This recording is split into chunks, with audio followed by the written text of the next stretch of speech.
Good evening. This is a regular meeting of the Allendale Land Use Board at which formal action will be taken on the items listed on the agenda and upon any other matters which may properly come before the Land Use Board. The requirements of the Open Public Meetings Act have been satisfied through posting on the public bulletin board in a municipal building and in the borough website and by publication in the record on January 13th, 2025, with copies being sent to the Ridgewood News and to the Herald News. Certain agenda items will be open to the public for comment and/or testimony. The board will advise the public when such matters are open for their comment and/or testimony. I just want to point out that the reason why the date changed to January 13th is because we changed the times of the meetings to 7 o'clock. And Linda had to go through and reestablish that, and thank you for doing that. Okay? Before we get into this, if everybody would join me, please, for a salute to the flag.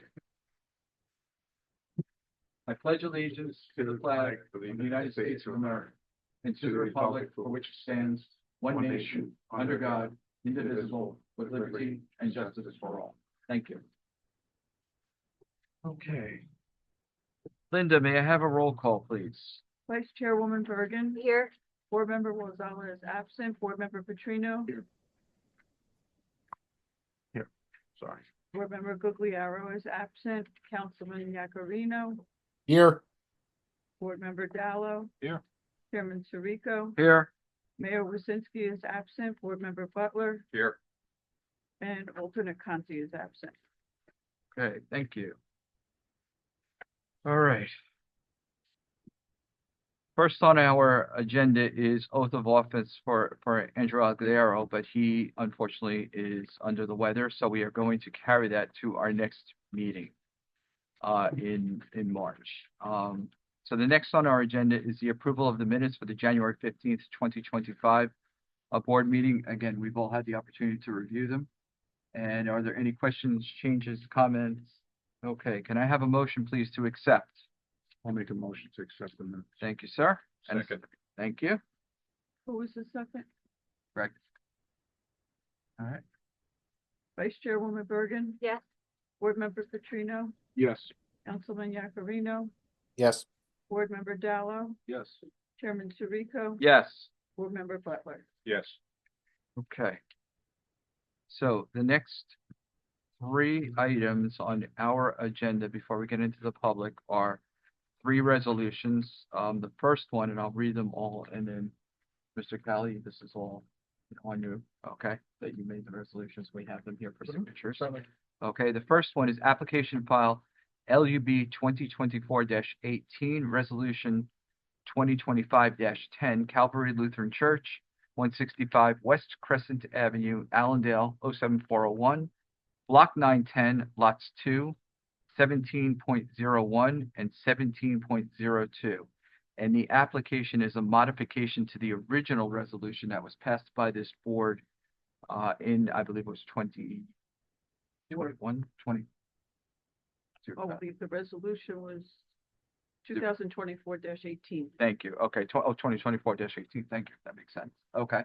So, Mr. Kelly, please. So on that application, the applicant came in to modify terms for prior approval. They did so on notice because they were modifying conditions of that prior approval. This would have been adopted at the last cycle. However, the applicant had some comments and questions about how we were going to memorialize their obligation vis-a-vis any open requirements to satisfy with the Department of Environmental Protection. Mr. Vreeland and I massaged some of the resolution language and a condition of approval to ensure that should they have to comply with anything regarding any prior DEP permitting, whether it be an amendment or otherwise, they would have to do so prior to any release of their bonding that's in place. The applicant's attorney was fine with the language as amended. However, it didn't make it on for last cycle, so it's on for this cycle. Anybody have any questions on the resolution as Mr. Kelly just put out there? Okay, seeing none, can I have a motion, please, to accept the resolution?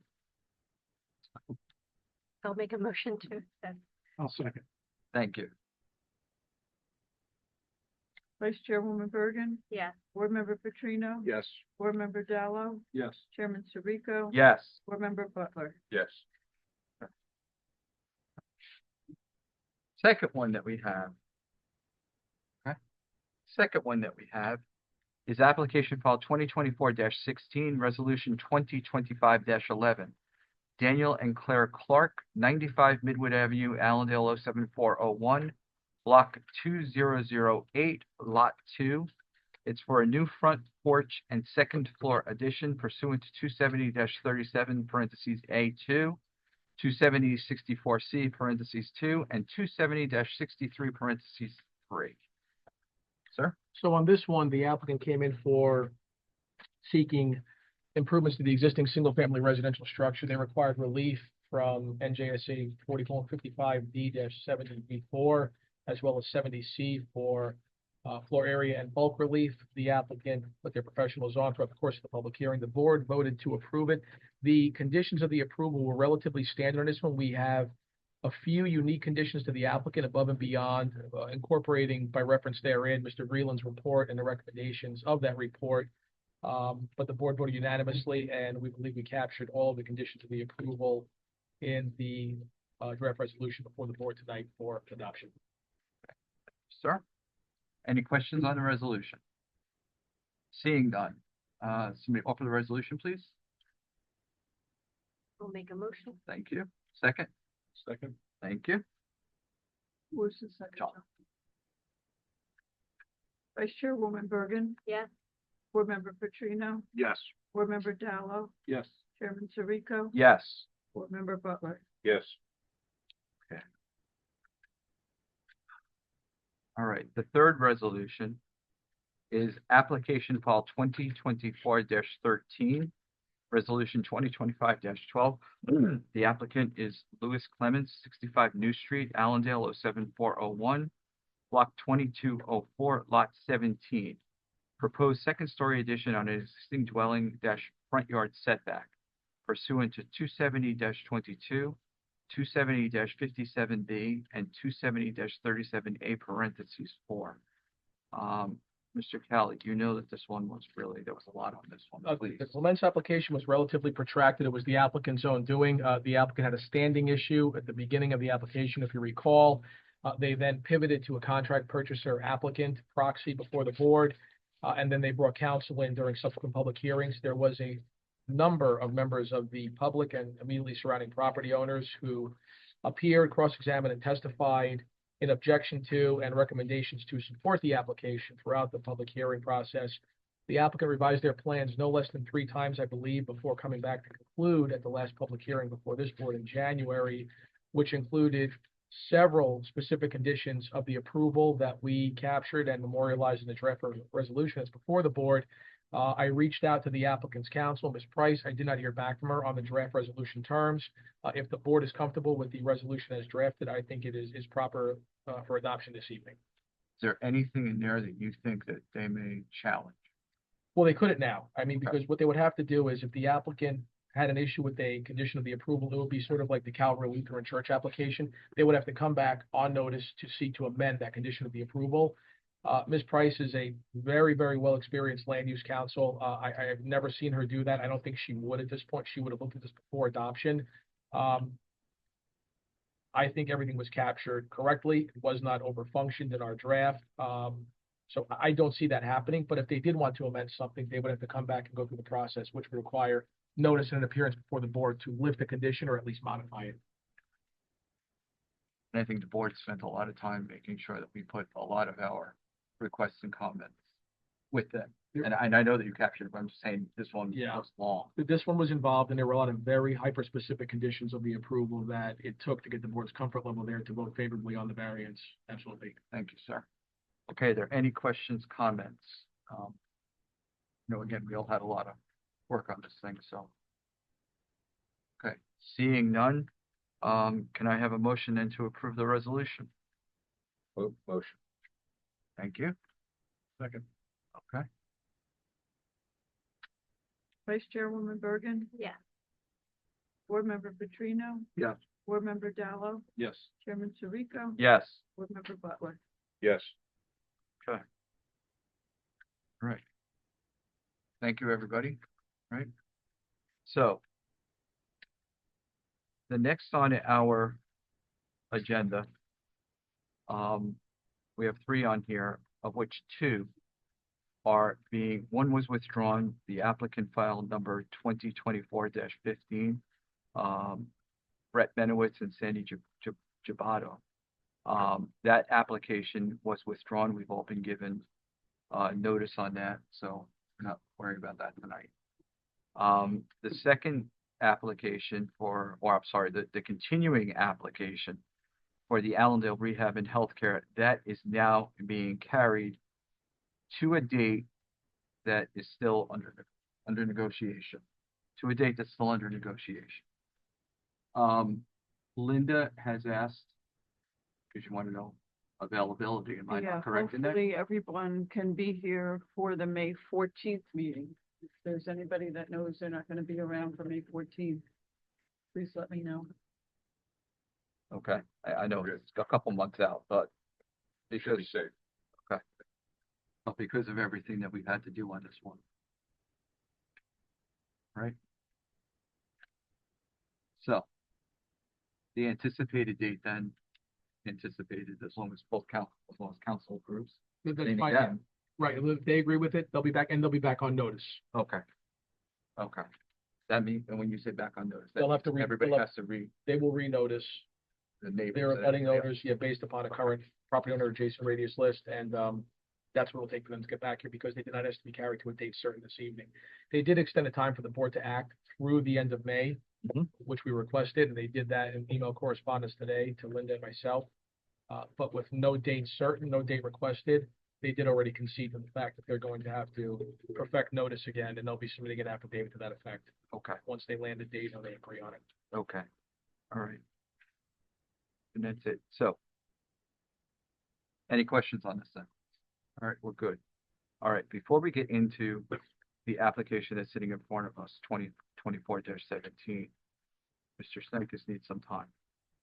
We'll do you, what do you need, like 15 minutes? Yeah, it shouldn't be long. Okay, Any follow-up questions? so, and then we'll get into the application. Okay, so go ahead. Good evening, everyone. Thank you for having me here. And what we'll be covering tonight is a draft that I was submitted to the board at the last meeting. And that draft is, January 14th, 2025, which is an amended land use plan. As we had talked about, this is a mandatory component of your master plan. School does adopt this component of the master plan. We chose to update this from the last 2005 document. At the last meeting, went through the various sections, which include what are the issues impacting our implemented master plan. Also, the goals and objectives of the master plan. And then we're going to do that. We have a background analysis that's part of the draft. And then the last section regarding public rights. So with that, where I'm at right now is that I have this draft. If everyone is okay with the document, don't change it. We can then schedule a public hearing to adopt this document. We have the option though, and on a week for deciding on that there, of actually hearing this document as well as the hazard vulnerability assessment study. Because the two are supposed to be done at the same time, they don't technically have to be done at the same time. We obviously have the other one in draft form, or just a matter of time. Then regarding the hazard vulnerability study, then sign it. That would be my schedule. And I know I went through this last time, and I know you have some hearing tonight.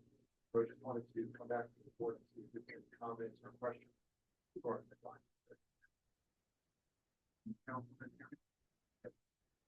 Tyler, can you hear? I can, yes. So at the last meeting, I remember Mayor had said, were there any questions? She was going to compile everything.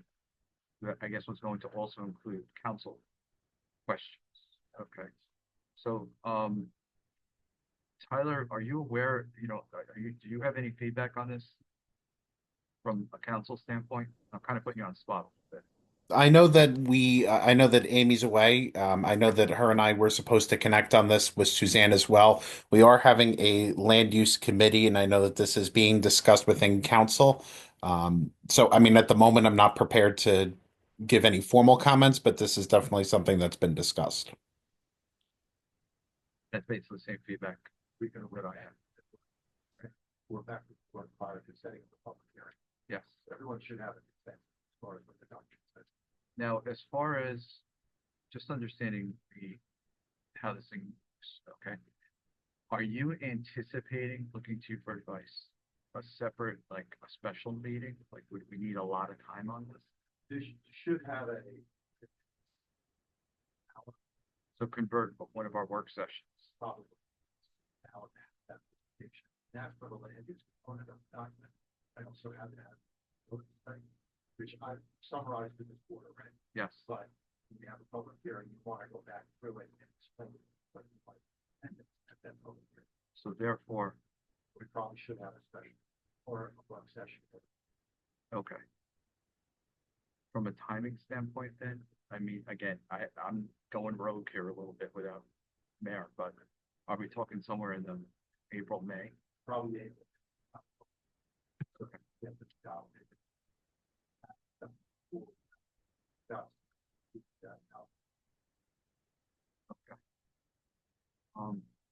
Linda, when's I have to be here with my. The April work session is the 21st, Monday, the 21st. And that is not around school time. is it? That's what Larry said it is. I'm not sure if that Not here. spring That's breaks right, are you're not here. That's yours. 21st, that might be April. that Monday. Not here. You're not here. I don't know, you don't need me for that work session. I can always dive in. It would be a public hearing. Presentation.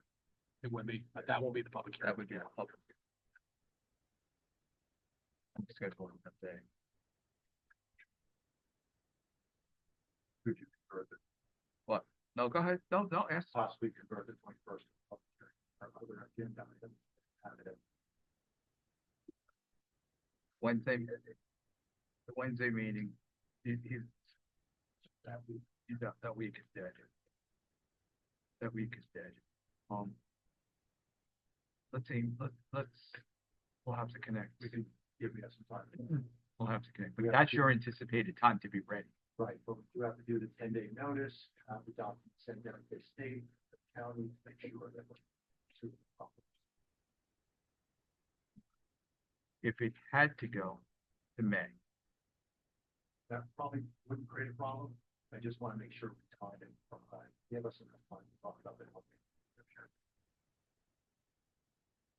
because again, I don't have everything sitting in front of me here, but I remember when you sat before us, so like September, October. Yeah, I mean, you were banging out dates left and right, like dang, it's got to get done. Where are Where are we with or regard to this not document? specifically to us, but like Okay. what's gone on? If you just want to touch on something real briefly, what's gone on with some of these dates? The House no Yeah, fair share plan? Yeah. Okay. What has happened? because you gave us some very specific timing. So I'm just, at the end of, that time. the end of January, it's speaking in my head, I'm sorry. The end of January was a deadline by which the hearing council had to adopt a resolution. Of the water football, affordable housing. Then you see any information that they publish and you their capacity analysis. One of the three prongs of their document, their calculation. We had identified a number of items, a number of locations that we feel should not have been in that document, in that calculation. So we then submit valid proof of that adjustment to that, as well as we've also looked at the present. Existing conditions that might be location that are also qualified. Qualified by people qualified. But we realize that that's. So we submitted those differences. Fine, but we're all in line with that. Our time frame. From the publication. We are waiting by the end of this month. Program's supposed to get back to all of the counties that apply, that are testing or adjusting. And more, and time frame is supposed to be there. So that is just a time schedule that's fine, going, just gonna pursue it in one phase. Meantime, though, we have. Adopt. In that overall calculation, we will be looking at further reduction to that. Because we have only so much data. Therefore, that will formally adjust that number.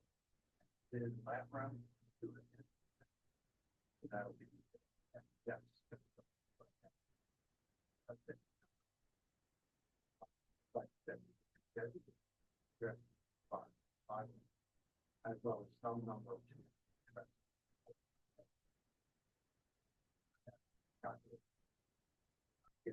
But we, wow, but, that would be by June third. We're looking to try to get back to before then, obviously, that. It's just worried. Job that, I'll look at it. How.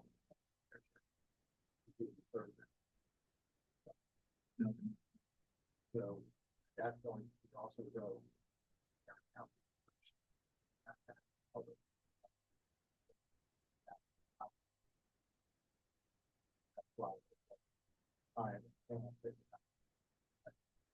But then what I think I'm hearing is that if we can't have this meeting on the 21st, we might need a special meeting.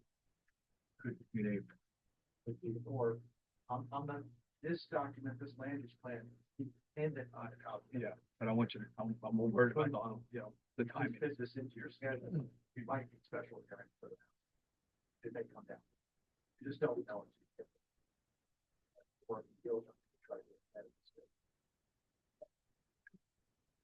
So how about this? How about figure out what we're gonna do first? Next month, talking between two, but next month we'll figure out where we may have to have a special. All right, is that fair? This way it doesn't jam up, because I don't want to jam up the council either. Okay. All right, so since there's no question, or I'm assuming there are no questions, I didn't see anything or hear anybody from anybody, or from any, I didn't see anything from anybody. Then I guess. Yeah, But we'll wait for. but I would definitely wait, I would definitely be in touch with them, which you are. See what the committee has to say. Okay. Tyler, again, you're listening to this, okay? Yes. Okay. Great. Council, is there anything? There's really nothing, so we can do it. No. Okay, No, nothing. okay. All right. And then I guess. That's it. All right, for tonight. The rest of the ground. It's up to you. It's your fault. Either way. I'll leave you for the place. If you want to, You have anything, anything good on TV yet that you need, or? Then probably go back to the office. That's a whole other story. go back and You know work. what, I would, Then you should probably if you have spend other it. work, if you have other work to do, it might be time better spent, because we're not concluding this evening anyway, this application. So perhaps perhaps you get the best out of yourself. You Yeah. get to do everything else you can do tonight that's pressing, and then we still have you for this one come the next meeting. Thank you. If Because needed. again, the voting would be as you heard. It's my attempt at being judicious. There you go. There you go. All right. Thank you, sir. Thank you very much. Okay. I didn't ask you about internet. Sorry, Mike. Covered it all. Okay, good. Okay. All right. Now we'll get into the start of the show. There you go. So the next on our agenda in the public hearing section of our meeting is application file 2024-17, Michael Mall and Dana Marino. I'm sorry, ma'am. Apologies. My wife's name is Donna. Sorry. Apologies. 246 Park Avenue, Allendale, 07401, block 2206, lot 7. The application is for a two-car garage and a two-story addition pursuant to 270-63 parentheses 3, 270-64C parentheses 2, and 270-57D. And I want to point out that this is continued from the original public hearing that we had from November 13th, 2024, where you heard our testimony and you came back and made mods and submitted. Okay. All right. Before we get into this, Tyler. I will be recusing myself from the application and thereby signing off the meeting. Okay. Thank you. All right. Good evening, everyone. Take Bye, care. Thank you Tyler. again. Okay. So we have to swear people. What do We don't. So my understanding is from November, looking at our notes, is everyone who's here this evening and is going to continue testimony was already sworn in. Okay, so we'll get to the planner. We'll voir dire them when they get up here. We'll qualify them. We'll swear in your planner. But the balance of the witness deck was sworn in. We've had two experts qualified previously. And for everybody sworn in, you still remain under oath during the course of this public hearing. And for the experts already sworn in and qualified, and they're going to testify tonight, the assumption, and we'll confirm it, is that your licenses remain current and in good standing as of this evening. That's all accurate? So you can please, feel free to proceed. We're gonna let them, want to get a quick summary, ask them first. I'm gonna ask them for a summary. Yeah, Quick summary. it will be very helpful Very for the quick board. summary. It's been a little bit of Yes. time loss, Okay. so yeah, if to summarize, it might be a pretty efficient thing. Jeffrey Hauser, engineer, here back in November. Again, this is a addition to an existing single-family home. The property is located in Zone A, residential zone district. Currently has a two-story single-family home and a detached garage. So polishing the detached garage. Constructing a new addition off the back of the house as well as a new attached apartment. Testimony was previously provided regarding some existing non-conformities with the lot and some of the site restrictions specifically associated with the Branson Brook and flood hazard area regulations. There's a riparian zone, there's also a defined flood elevation. Property. Where we left off last was we emphasized that we went through multiple iterations, come up with our, felt like we had scaled down the project like this. Based on the nature of the comments and the concerns from the board members, we asked to carry that hearing to revisit some of the project itself in terms of the improvements. This period also allowed us to get some additional feedback from the DEP because we had filed an FHA application. We also advised that we would come back with a professional plan of the treatment. So I'm not going to rehash all the details of the site itself, but I'm going to explain what the changes were on the plan you're looking at this evening compared to November. Then our architect will give a little bit of description on the changes to the proposed addition, and then our professional planner will come in and discuss the variance. So we're looking at plans that were submitted that have some January 13th. January 13th. Okay. Got it. Okay. So, three primary changes. We have eliminated the deck and patio from the rear yard. That was a product of comments from the DEP. There is a riparian zone associated with the Ramsey Brook, and they did not want any improvements within 25 feet of the top of that stream. As a result, we had to eliminate those two features there. The deck has been replaced with just a small landing and steps coming down the middle of the back. In doing such, we reduced the impervious coverage on the property. It was still it was compliant always, but it was reduced from 39.2% down to 35%. The garage itself is pushed closer to the street. It was stepped back about 3 feet further. We were able to move it a little bit forward to get further away from the Ramsey Brook.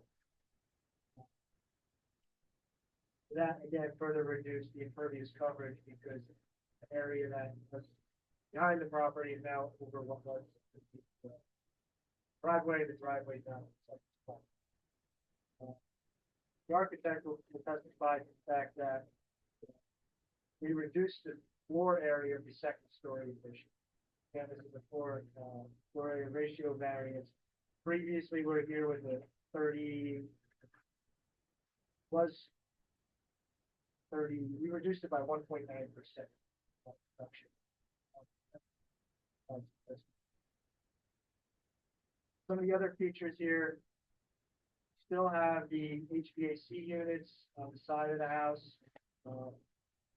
Yeah, we provided testimony previously that due to flood constraints, that is the best and most appropriate location on this property. And similarly with the generator is on the front corner there. Previously testified not ideal, but it's the best location here. Within the front yard setback, and we're going to landscape from that.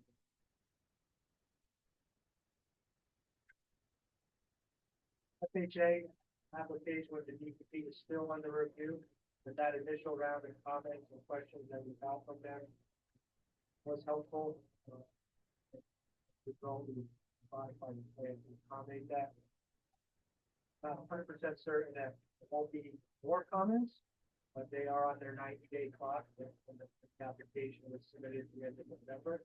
So if we're going to give anything, we should do it in the next couple. I feel pretty confident with that.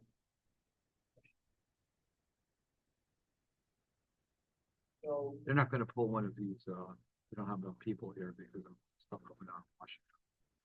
Or this is state, or this is state. statement. Okay. There's a lot of new employees coming. They're gonna just pull a we work slow and you're gonna wait for it. Now, they legally have 90 days. There are some applications that do not have a time frame for them and they can go on a year or more, but they legally have to include them in that. Or day 89, they ask you to grant an extension of their own, extension. yeah. So everybody, So, they'll understand what's going on here. so in terms of the variances, again, the floor area ratio has been reduced from where we were last year. Also, by eliminating the deck in the back and replacing it with a small platform and steps, there was a rear yard variance that was reduced. Previously, it was proposed at 21.3 from the rear yard, and it's reduced to 32.9. 32.9. Those were the changes. Have any engineering related questions? I'm more than happy to help. If not, moving along, and I'll have testimony about the changes in the structure that we made.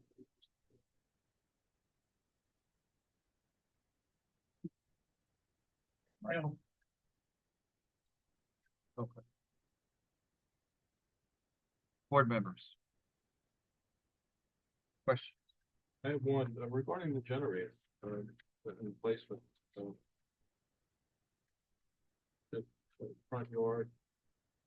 Not an issue.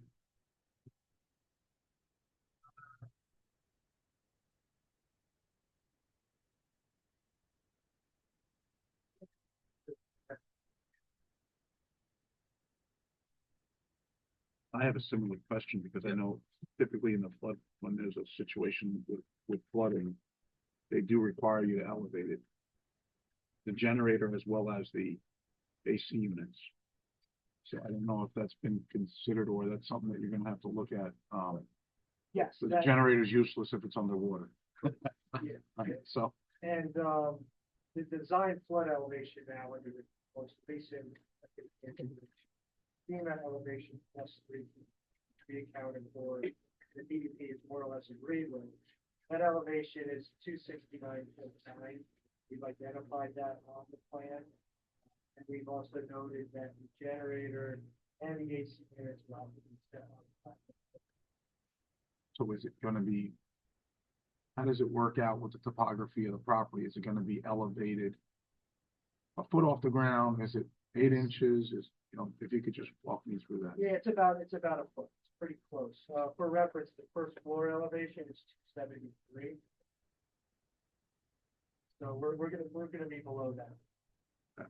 It's actually not really an issue on the side. The AC unit's not really an issue. It's more or less at grade. Generators, talking about that. So that's really, if you're looking at the house itself, you were looking at the property as a quadrant. Easternmost quadrant of the property is the only area that's not. The other 3 quadrants. Actually. Which Is that what's detailed by the dotted line? the heavy dotted line that goes around the perimeter of the existing house.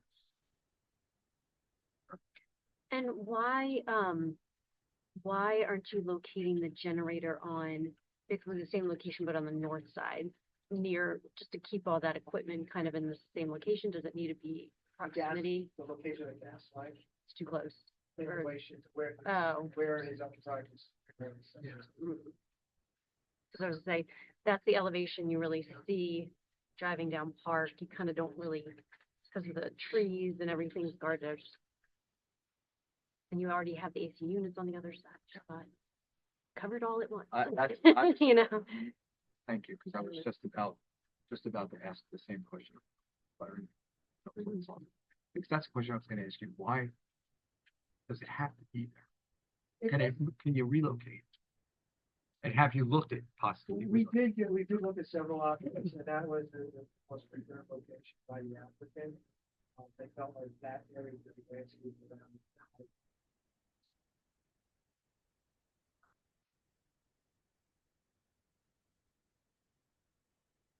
From something, but never want that upfront.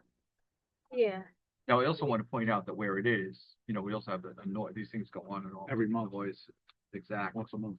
So, it's kind of shielded. If anybody's gonna hear it, you're gonna hear it, but I'm not loving that. I'd like to know if there's different location in that we're still not going to have a problem with the neighbors. Because you wouldn't have to elevate it as much on the north side, right? It's not elevated much to start with, but in theory, it could be over there. It's another side yard variance. We were also trying to minimize the impact to neighbors as well, so. But on that, Mr. Hauser, I think your planner's got to be ready to put the proofs on, because this is certainly an accessory structure within the front yard setback where it's located now on this plan set. And the noise, you can't get relief from it, as you know, you got to comply with Title VII when you're cycling for maintenance. When you're under emergency power, you're exempt under the state regs, but I mean, you're far enough back. I don't think you're gonna have an issue with decibel levels.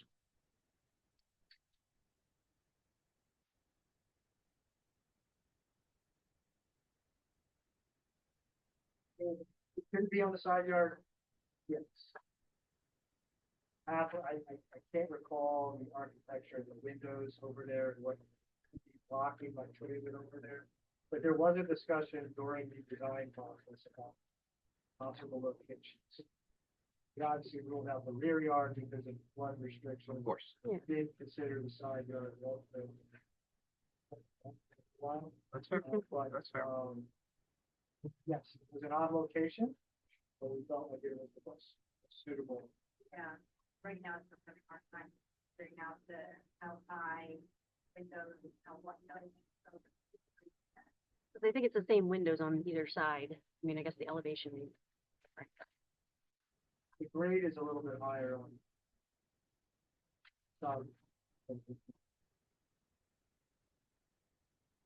mean, if you had the generator along with the AC in that alcove in the kitchen window which fades out and the den window, it looks like they all three could fit. And it gets shielded. Yes, it could. I will say that the side of the house is not parallel to the side property line. Mhm. The front corner is 14.1 feet from the side yard, the back corner is 12.1. Mhm. So adding, if we were to stack in series AC unit, 2 AC units and a generator, that generator would be closer to the side. Sure, it's gonna be 5 feet off the house and then the generator, yeah. It would require more side yard variance than the deviation to the location. And you might have an acoustic level drop off issue too, with decibel levels. Moving it to the side. Yeah, moving to the Yeah. side. It could be, was it 50, Mike? 50 decibels? Residential side yard lot line, property line to property line for residential? 65 maybe during the day, 50 at night? Yeah. I don't, Take it. frankly, I hear listen, I think, just on a personal note, I know these things cycle at night. I hear them in my neighborhood if we have our windows open in the summer or in the spring, okay? And I appreciate the fact that you put it there and you're the ones that are hearing the noise more than other people, with the exception where it comes out in front. However, we're just trying to, No, I What- think, I think getting it out of the front setback is really what we're talking about. and we could, the alternative is to put it into the side yards. Where we might only end up being 5 feet off of the property on the side yard property. 23 feet from the front yard. from the front. It was deficient by, let's just call it 30% of the front yard, so we'd be deficient maybe by 70% of this.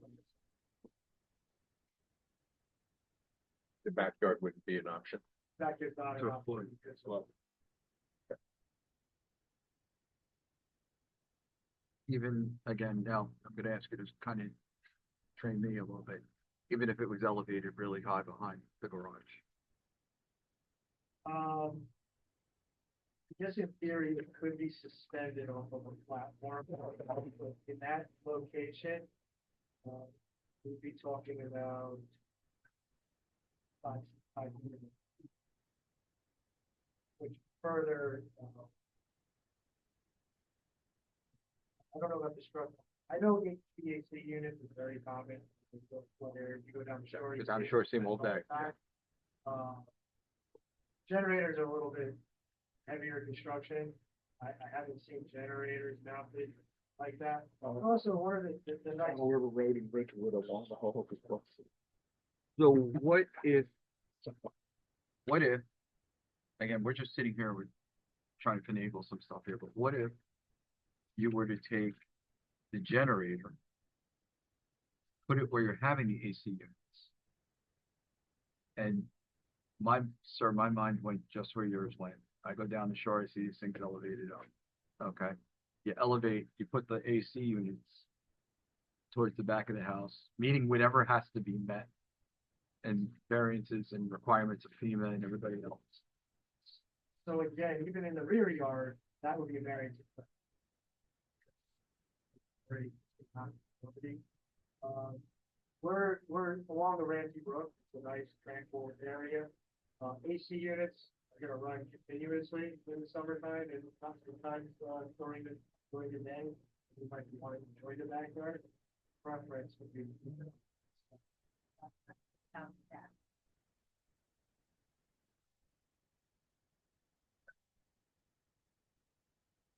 The rear yard would not be a conforming. And what about to the left-hand side of where you see where the word grass is kind of grayed out near the garage? Yep, the back half of the road. Yeah. Or what I'll consider, I guess, at the side of the garage. So I think from a mechanical equipment perspective, having. I know it's a longer run. I know it's a longer run. Yeah. I know Go it's, through the garage and all that. Is there a second story above that garage? There is a bonus room. Yeah, I mean, mine are on the garage side, and I mean, they were purposely put there for that reason.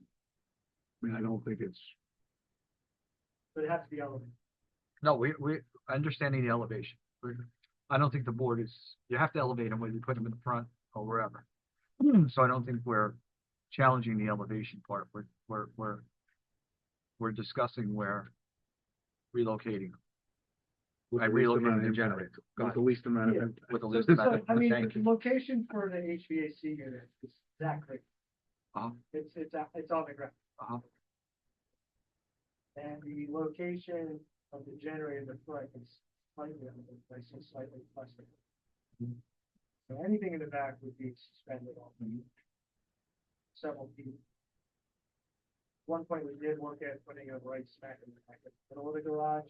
But again, when we started thinking about You know, the use of the backyard, it's not a compliant location regardless. It's in the flood hazard area. Side property line offered nice landscaping, natural existing landscaping buffer along it, high HB unit. Front location, really the only detriment to it is the aesthetics of it that really are, like the applicant mentioned, it's not gonna, they're spending a lot of money to upgrade this house. It's not gonna leave an eyesore, so they're gonna mask it.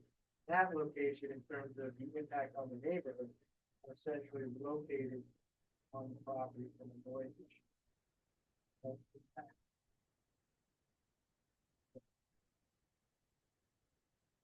On during a power outage, or whether it's just a routine thing.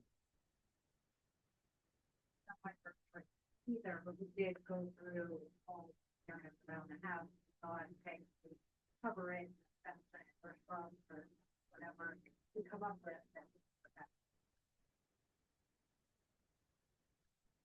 But you have it on the front side of the parlor.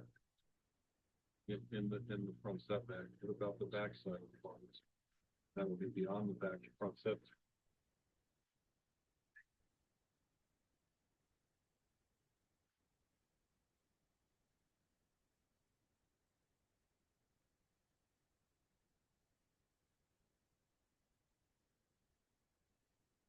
Mr. Hauser, maybe this could be, maybe this will help you. You guys are coming back anyway. Maybe when you come back, if you're sticking to the proposed location of the front yard, perhaps you can show the board how you would intend to screen it, show them a limited planting schedule of what you would locate there. The board could consider it, Mr. Breland could review it. As opposed to just saying we're going to screen. I'm sure you don't want to see it either, but if you're intent on keeping it in the front yard step back area, you hear some board concerns or at least inquiries, and they're all reasonable. Maybe come back with plan sheet. You have to file it. You can bring it as an exhibit, but you're going to marry it in the sense that if the board approves it, that's what's going to be located there as a condition of the approval. And then with the generator, I'm sure the applicant will be amenable to a condition that requires the monthly and quarterly cycling for maintenance. They usually run 10 minutes a month, and then quarterly they might run, at half load or full load for a little longer. You can schedule that. So you would agree to do that during weekday, daytime hours, I'm sure. I think you could expand on, say something like this to show where and with the landscaping as possible use. Go, no. We're not like, there's not an angle spot for it, here, Understood. right? So we're not like married with a right there. Just based on all the things that we just talked through, you have a suggestion of 30 seconds. If I the could- front yard setback Yeah. is really But- primary consideration. But knowing that that variance, the approaching on that variance on the side so much, that's better than. putting it in the front. I'm trying to weigh, excuse me, I'm trying to weigh the neighbors, the noise that these things make. Okay, excuse me, we just talked about when they would cycle. Okay, if it was me sitting here right now with what I have in front of me, and I have professionals on this board that can challenge me all day because they know this better than I do. I would put the generator where you're calling out the air conditioning units.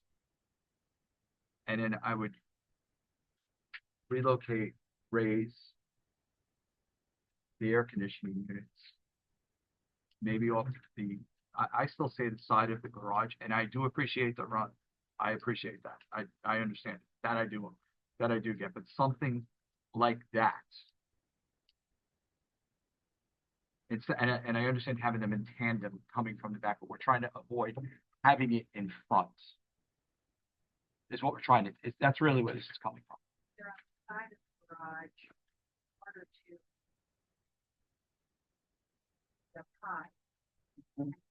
Cars in the back, and that will be visible from the street out.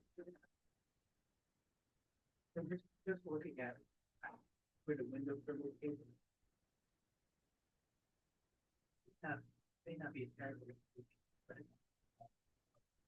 Yeah. No, because it's a smaller window.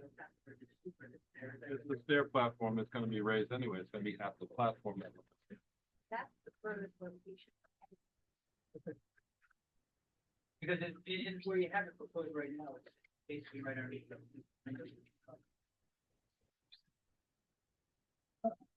I don't think we have an objection at all to moving it outside of the front yard setback.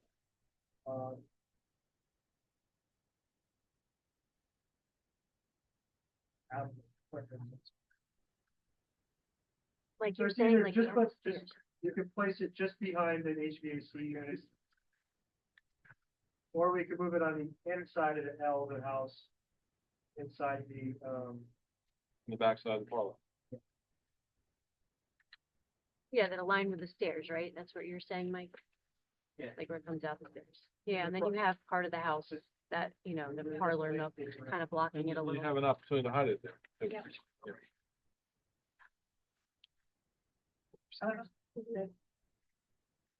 we'd be comfortable making that a condition of this. When it ever goes to a vote, to move that proposed generator outside. Front yard setback. You want to see that sheet, Mike, before, you're gonna want to see that on paper, I think, before it gets voted, right? To confirm location. and you're okay with it. think that's second. Yeah.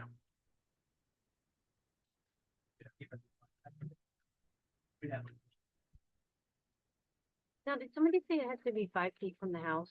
I'm not familiar. with that, Yes, so- yeah, it has to be 5 feet off the house to So the nearest part of the generator. How far Right, does that so we're Apollo, not really demonstrating it yeah, correctly. and on how the far does plan, that right? Apollo window pop out? No, it's on the backside of it. Not on the side of it. This is where we're, It's there, right? Yeah. Exactly, right. so what's this dimension and how far is this? See that? It's not shown. No. Right, it's not showing, right? I It's just not showing, right. I just did that. I believe that the newer generators, 18-inch volt. I thought my gosh. Think about a window can't be directed above it as well. Yeah, that's another thing. I mean, these might all be case, but they're all. Well, building code issues, yeah. So they're gonna have to comply, even if this were approved at this level, if it's located somewhere that does comply with building code, they're not gonna get a permit for it at that exact location. They'll have to shift it. I think in the interest of everybody's time, we'll agree to, we're not gonna present this as a generator in the front yard. We will move it back. I don't think AC unit or on the inside. And just bring an exhibit scaling it so we can all see it, as Mr. Breland suggested. And it confirmed that we're 18 versus the 5 feet. That's, It's building code, but you're gonna wanna know now because you're not gonna want to come back for an amended variance plan approval. Big window right back there to the kitchen. Right. So. But I think there's one thing. Might be easier the next go around if you can put it on the elevations. So that we can kind of, yeah, just so that we can see where exactly the box is in relation to the windows. Yeah. I mean, I think, again, the board is concerned about putting this in the front. Okay. Because, we take a lot of things into consideration. Okay. And you guys have done, listening to us, brought this back. This is not a contentious, if you may. But, we try to be careful with things that are approved and where, it could go in the future. Okay. And technically, I can't think of one house, board members, correct me if I'm wrong, one house in this borough that has it. I can tell you I have AC units that if you look at the front of my house, I have a small fence blocking it in and it is toward the front, done before I moved in there. But it's technically on the side of the home. So we'll either have, an additional variance for the side yard with generator, or we'll have it on the south side of the house.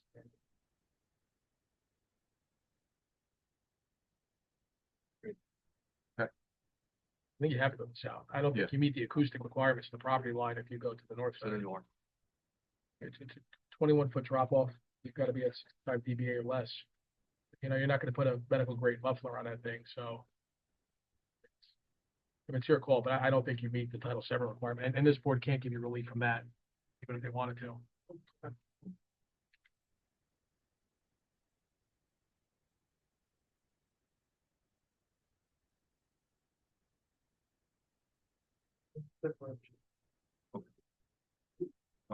Which then means that the AC remain where they're detailed right now. Okay. All right. So forget everything I told you about. Okay.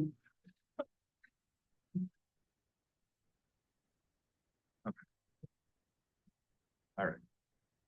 Forget that part. The other Oh, that's the one. And board engineering question. board engineering. We good? Yeah. Okay. Before I step off, We have 5 members here, correct? Just, I was 5 members here, 4 were here in November. correct? Yes, Forward here, yeah. 1 would have to be here, and then we have 1 that was here in November but not here today. So, Let's- No, he wasn't here in Wasn't December, and he's not allowed to vote. Yeah. the gentleman that was on the phone, No, not him. Oh. I think last time we were here, we had 5 members. Linda, do you recall? So there was a member that's not here today. yeah, the minutes are, no, we only had 2 absent members in November. I don't think we would have given testimony if we didn't have 5 members ready to vote. There were more than 5 Oh, no, there were more than 5. in There's November. No, there were more than 5. The front In page November. said everyone that was here, we There were only more had than 2 5. absent members in I was November. absent and Jason was absent. Right, Jason's recused. We're only gonna do 6 members. Yeah. He wasn't. No, he is He recused. is recused. Yes. Sorry. Yeah, that's okay. Andy, So- Andy can vote. Right? Yeah, Andy can vote. And the mayor cannot vote. The mayor correct? and at the time Joe / now Tyler, they can't vote. Right. So we potentially have 6 voting members if 2 members listen to the members hearing or tonight's. Or they have to listen. You should Yeah. get to sit. Well, Mr. Petrino's gonna listen I'm gonna to the listen to November November. meeting. And then I'm gonna try and get some of the other people to listen to tonight's meeting. You should get to a fully constituted Board of Adjustment to be able to vote in this case, which would be a 7-member. There's 2 recusals by class. The mayor and the council. Thank you. All right. There's no other questions for me. Go back to the building. Yeah, oh, yeah, thank you. Thank you. Sorry. All right, public, questions of this witness? Okay. Seeing none, bring back, thank you, thank you. Okay.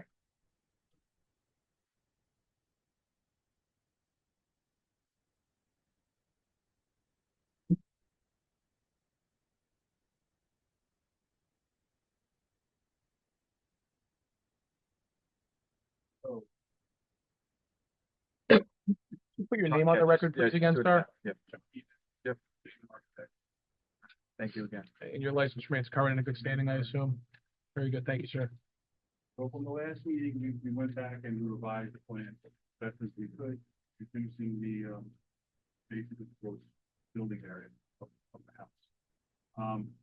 Last time we reduced it, like Jeff said, by 1.9% for the previous submission.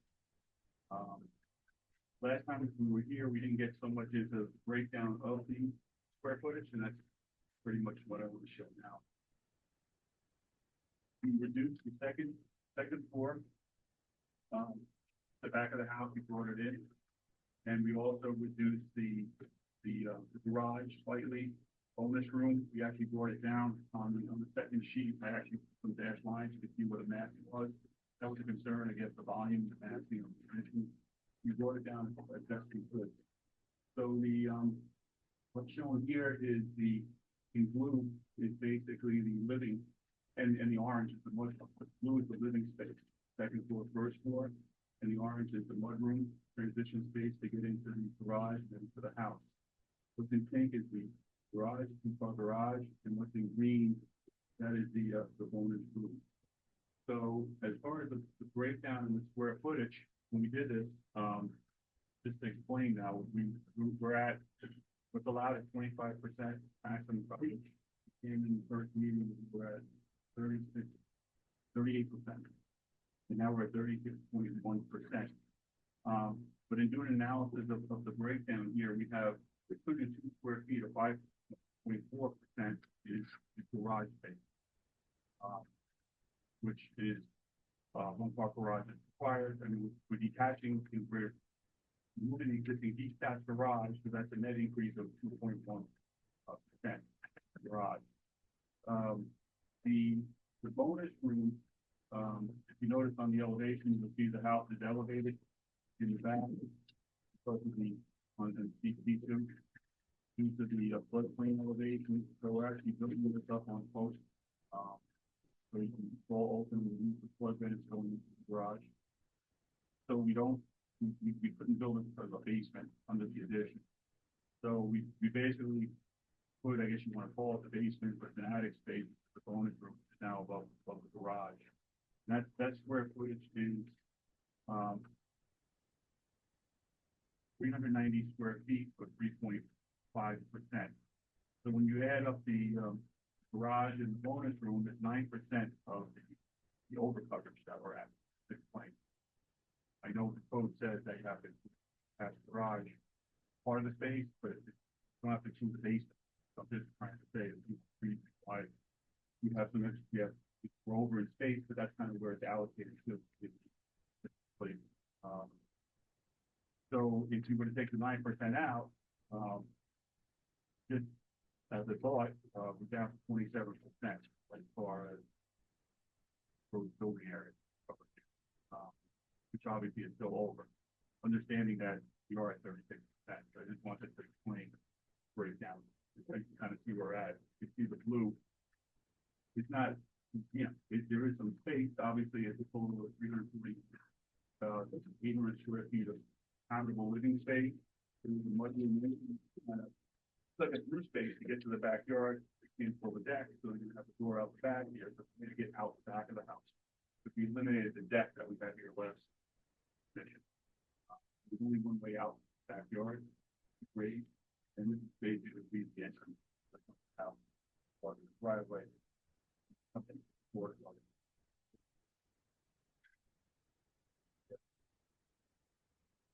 That was basically the big architectural change. Like Jeff said, there were some setback issues, reduced the variance, the back of the garage. We're thinking about 3 feet.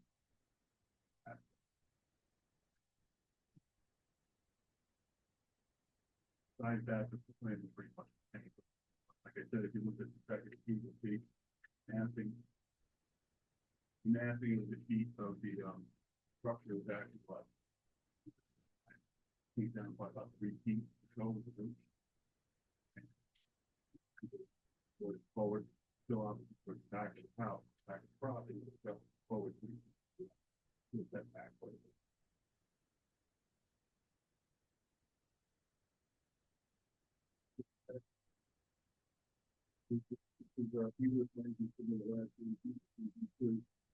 That mark on there, I mean, I'm colorblind, but that is ink on there, right? That's fresh?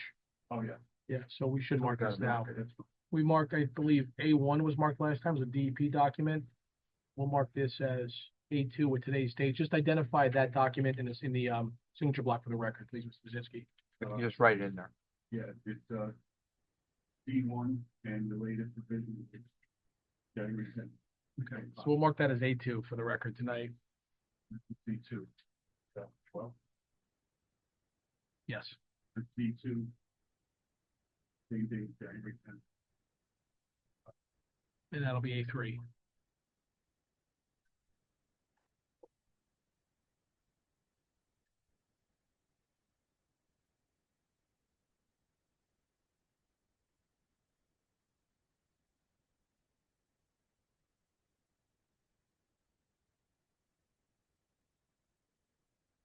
Can I ask you a question?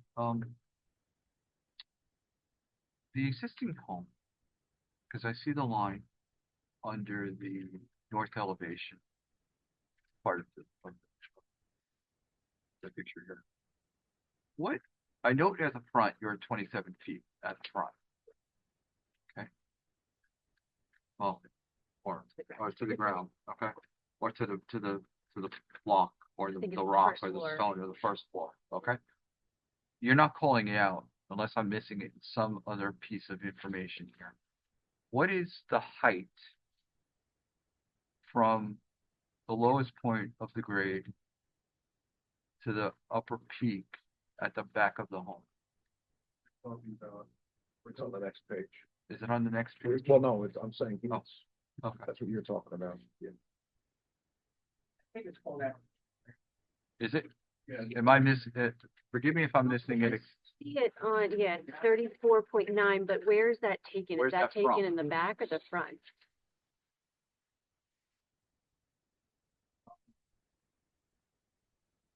Building height, Mm-hmm.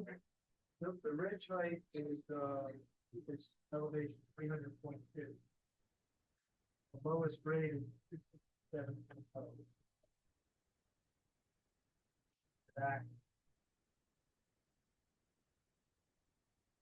building height 33 foot.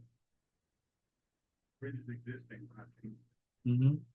Right, but the grade slopes down in the back, so it's gonna increase the building height, so we're just So wondering what what that was is. the bridge elevation? 302. For the, well, that's for the existing, for the proposed, same bridge height, that doesn't change. The lowest grade is the westernmost corner of the garage.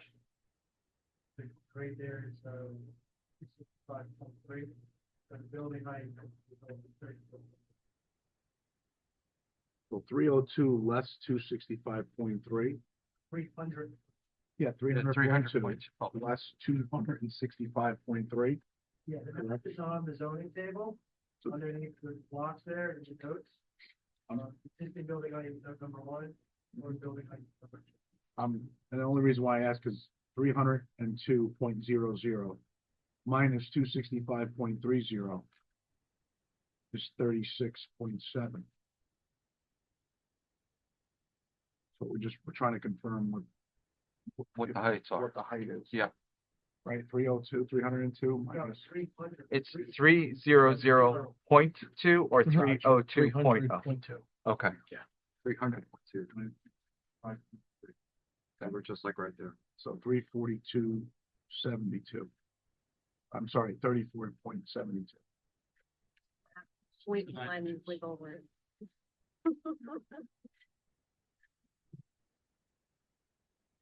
A good builder. Well, you're gonna need a ridge certification anyway before, like all your building, right, Mike? Yeah, well, They're gonna have to certify the ridge once it's built. give us, yeah, an as-built plan. Yeah. As-built plan. The ridge won't change, more critical will be that the grade is. The grade, yep. Right, So it's right. pretty much set.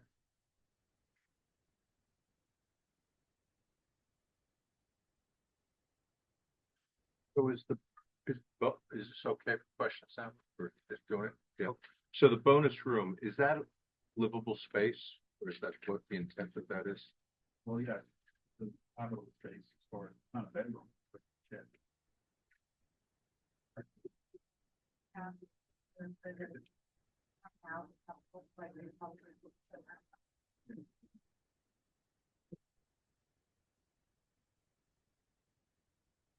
So with the percentage being, was it 36%, I guess was 36%. Was it ever considered to detach the garage to kind of reduce that percentage? So that essentially it wouldn't be part of the house? Was that ever a consideration? I don't, it doesn't matter. Oh, but yeah. Yeah. You-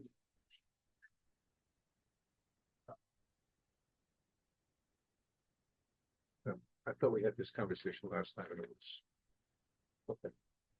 Or you would eliminate, I guess, the mudroom. You eliminate a little bit of the area there. And that, Yeah, but I was. No, more it's not gonna thinking drop it with down. The 600 square feet in the, How old is the structure of the site? Yeah, the modern that one.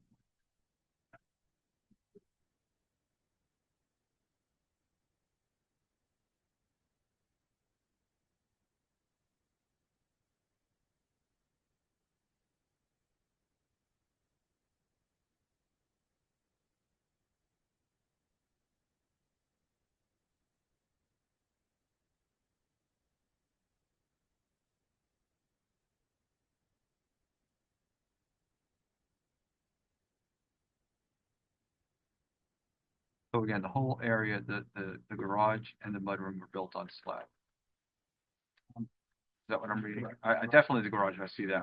The mudroom too? Garage, yeah, the garage and the mudroom are flat, flat on grade, and the mudroom is gonna be elevated about 2 feet with wood frame construction. Uh-huh. The flood vents. Yep, the flood venting, I see. You know, deep it, right? You'll step down 2 feet or 3 rises down from the flood to the garage. Mhm. And it's kind of an intermediate, it's almost like, I guess you'd be saying, it's a breezeway, but it's space to get in to go left or right into the house, left into the garage, or three ways out. 4 different directions, out the front, out the back, into the garage.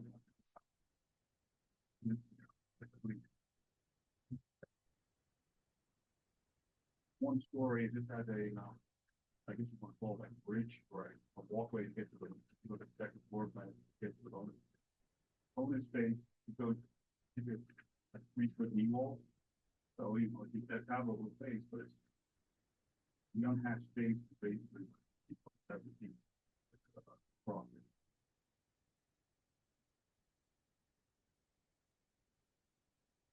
Just trying to take one other engineering point, which is related to the DEP regulations.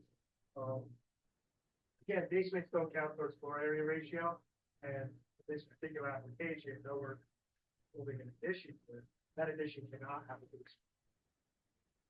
So, in terms of more storage space where a traditional home might have a basement, where we're investing, we don't have it. So, by default, we're having some extra room. Count.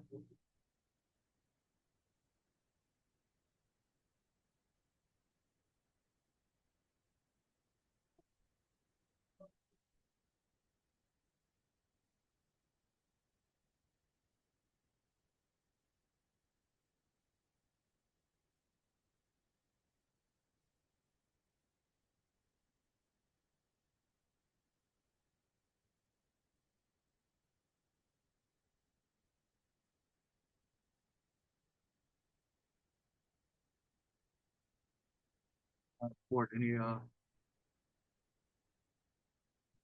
questions? So if I'm reading this correct, what is the current percentage for the construction?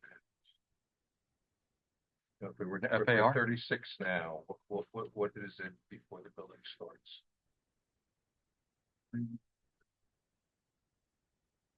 So we're going up 15%. 50 percentage points, right? 15 percentage points relative to, yeah. Right.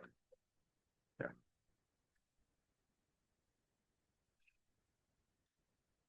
Big jump. Well, that's our breakdown.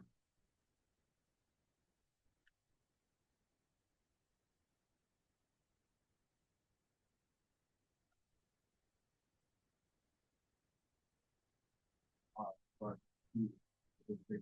that's keep that garage. You have 3.3%. Yours will be 2.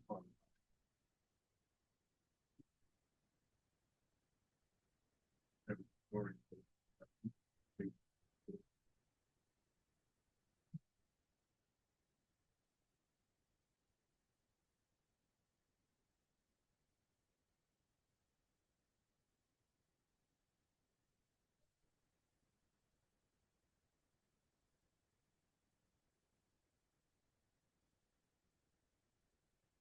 It's all relative to the lot size. You know, what you're saying is absolutely true, but it's all relative to the lot size. Well, I guess.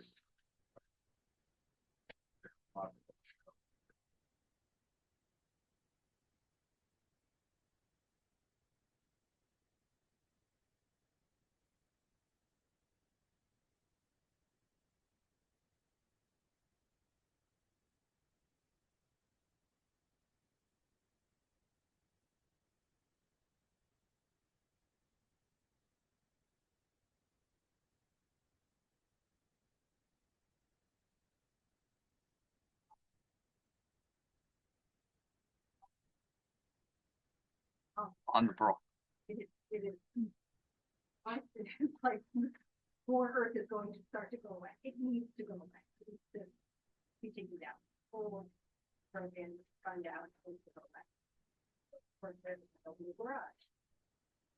You're gonna have 3 drivers, summer, cars gonna get a license, but 3 drivers. Of course, you wanna have 2-car garage, not just 1-car garage.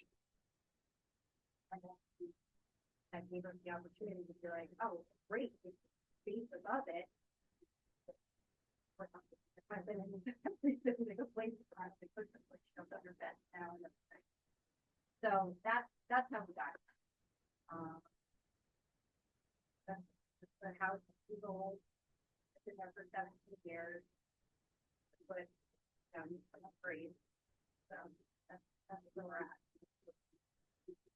We're going to say that before, we really did take into consideration for our November meeting. purge early November. We need get open to hearing all feedback.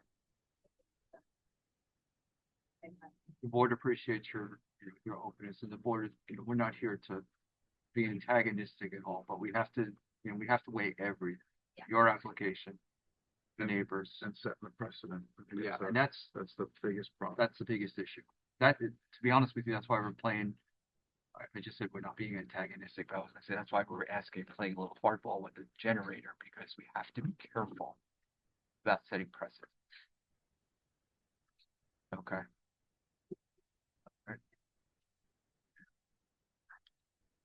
I want the property better. Yeah. No, we appreciate that. Will. No. No, we appreciate that. And you've taken the considerations in here. It's noted by the board that you took in the conversation and the discussion. And, I don't know if you said before, if you listen to some of the other applications, you've heard what we did with other applications. Obviously, I know you're not being singled out or anything, but we have to look at each application on its own merit. Okay, and what's good not only for you. You just heard a 10-minute discussion about decibels of a generator.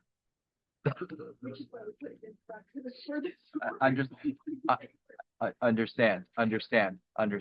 But then the concern becomes that if that was to occur, okay, without us doing our questions of diligence, okay, then I'll have somebody else come before us and say, well, you allowed the generator in front of the house. Present. So, as Mr. Petrino said, that's something that the board takes very seriously. The heights, things like that. That's why I asked the question about the height. I understand. And I appreciate the fact that you kept the peak and the ridge line. But, we have to be careful. Okay. And I'm not saying that we haven't granted it in the past because of topography. Okay, I've been part of many of those because of the topography of land. Where the building is taken into consideration. But, so I appreciate what you said here. You're keeping it below the 35. Okay, so, and yes, ma'am. Thank you for understanding. Okay, thank you for understanding. No, and yeah, and we need to, counsel, coach me a little bit more here, but we need to understand the hardships. If there's variance, and you point out, I mean, you're talking about soaring limits and things like that. We get it. We all have families, but but that's part of the argument too, is why you're before us and why you want to do this. Yeah, and they'll get to that with their planner, who they've alluded to calling this evening. So they'll have to put on proofs for the D4 as well as for the bulk relief. So we'll hear that tonight, maybe at the next meeting, but that's going to be part of the applicant's burden to meet, which is justifying the heightened relief. There is a heightened scrutiny for the use relief that you seek under 70D4. So it's a good thing you brought a planner. I would say without that, you would be at a disadvantage, legally speaking. So I guess, if the board doesn't have any more questions of this witness, I'll throw it out to the public, and then I think we bring in the planner next, okay? So, anybody in the audience have any questions of the testimony you heard or of this applicant's architects? Okay, seeing none, bringing it back. Thank you, sir. Okay. So it's also. Good evening, sir. Evening. You're ahead of the game. Do you swear or affirm the testimony you're about to provide is the truth, the whole truth, nothing but the truth? Would you please state your name for the record, spell your last name, and provide a business address? Last name is spelled RICCI, business address 92 Park Ave, Rutherford, New Jersey. You're with Stonefield? I am. Briefly, your qualifications, Mr. Ricci. Sure. Licensed professional planner in the state of New Jersey, and nationally certified by the American Institute of Certified Planners, Dr. Bachelor's degree and master's degree in city planning, from Rutgers University. I have accepted as an expert witness in professional planning, well over 100 licenses and my certification both are active. the founder of your firm is one of the best traffic witnesses in the state, in my opinion, so. I got pictures. But Chuck knows that, so don't tell him I said that. I don't want to get a big head. Thinking more than I went to Rutgers. That's what I'm looking. So anyway, go ahead, sir, please. All right, Linda, we have everything right? Good? Mhm. Okay, please, sir. Yeah, absolutely. So I have been retained, by the applicant to review the application from a planning standpoint and ultimately give testimony. In my preparation, I had, reviewed the meeting minutes. I had listened to recordings of the first, meeting, and I agree with the testimony that my, colleagues have provided on this application that they reached. I've also visited the project site and then, what the zoning ordinances that they apply to this application. So you guys have heard the proposal, so I'll save the introduction part. But this is an old home. It's a home that was built in 1916. This is what I consider a pre-war home. The garages on this home is very, very small. This isn't something that I have seen that's just specific to Allendale, but in homes, municipalities throughout the state. Now, interesting piece of zoning ordinance actually requires you to have at least one car in a garage. It allows you to go up for free. So I find that interesting because the way that I read zoning ordinance, there's a preference for having cars covered within garages. Now, besides the environmental constraints associated with the existing garage, very small garage, and it's not usable, especially when you compare it to the modern vehicles and modern SUVs that you see. It's not really even a usable space for the applicant. Obviously, one of the other really unique parts about this application is the proximity to Ramsey Brook and rear. As you guys know, there's a garage that's, I believe it's fully in the riparian zone. It's very close to that brook. And obviously, the goal of this project is to build a new garage and take that one that's very close to the brook and move it. So the way that I see that aspect of this application from a planning standpoint, it's a benefit to the homeowner because you are reducing the risk of danger or hazards associated with the brook and the flood. It's a benefit to the neighbor to the rear because you're actually creating more distance between two structures, the building nets, you're creating more open space. It's a benefit to what I would imagine the borough zoning is a benefit, which is being able to use a garage because in their zoning they call for garages, sort of agrees with the zoning. And then I think it's a benefit or promotes purposes of the municipal land use law, which is the state, because they talk about securing from safety, fire, flood, and panic. This is the flood piece of that, and that's the state statute. So I see municipality, the Allendale, and both homeowners, the benefit that I see for everybody here from planning standpoint, given the constraints that we have, despite the. I'll move into the D4 FAR variance. Obviously, we're here seeking the D4 variance. This is different than a straight D1 use variance. The way that this is looked at is under the Coventry standard, and what the board needs to find is that the site can still reasonably accommodate the problems associated with having an increased FAR over what is allowed in the zone. So potential, problems associated with potential problems for increased FAR for single family, I think are usually pretty minimum because when you increase the FAR, the use itself is not being intensified like it would in other uses where, commercial use and more customers and more traffic or parking. You just don't see that in the FAR for cases specifically for single family. A big focus of can it accommodate problems kicks back to aesthetics. It kicks back to, okay, if it's not going to increase the intensity of use, how is this going to look or fit in with the rest of the neighborhood? Is it something that would be bigger than what the zoning allows? So the first thing that I like to do is I like to get a baseline. I look at what conforming lot and that associated FAR, what size home that would allow you to build. So the minimum required lot area is 20,000 square feet. And that calculated FAR at 23% would allow you a 4,600 square foot GFA home. And we're just under 4,000. So to me, and I've written these, been on the other side, that's how we craft the code, because planners envision those size homes throughout the neighborhood. We're actually under that. So that's one kind of safety net, if you will, where I go, okay, it's not something that's going to be egregious or much larger than what the zoning had envisioned the size of homes in the area.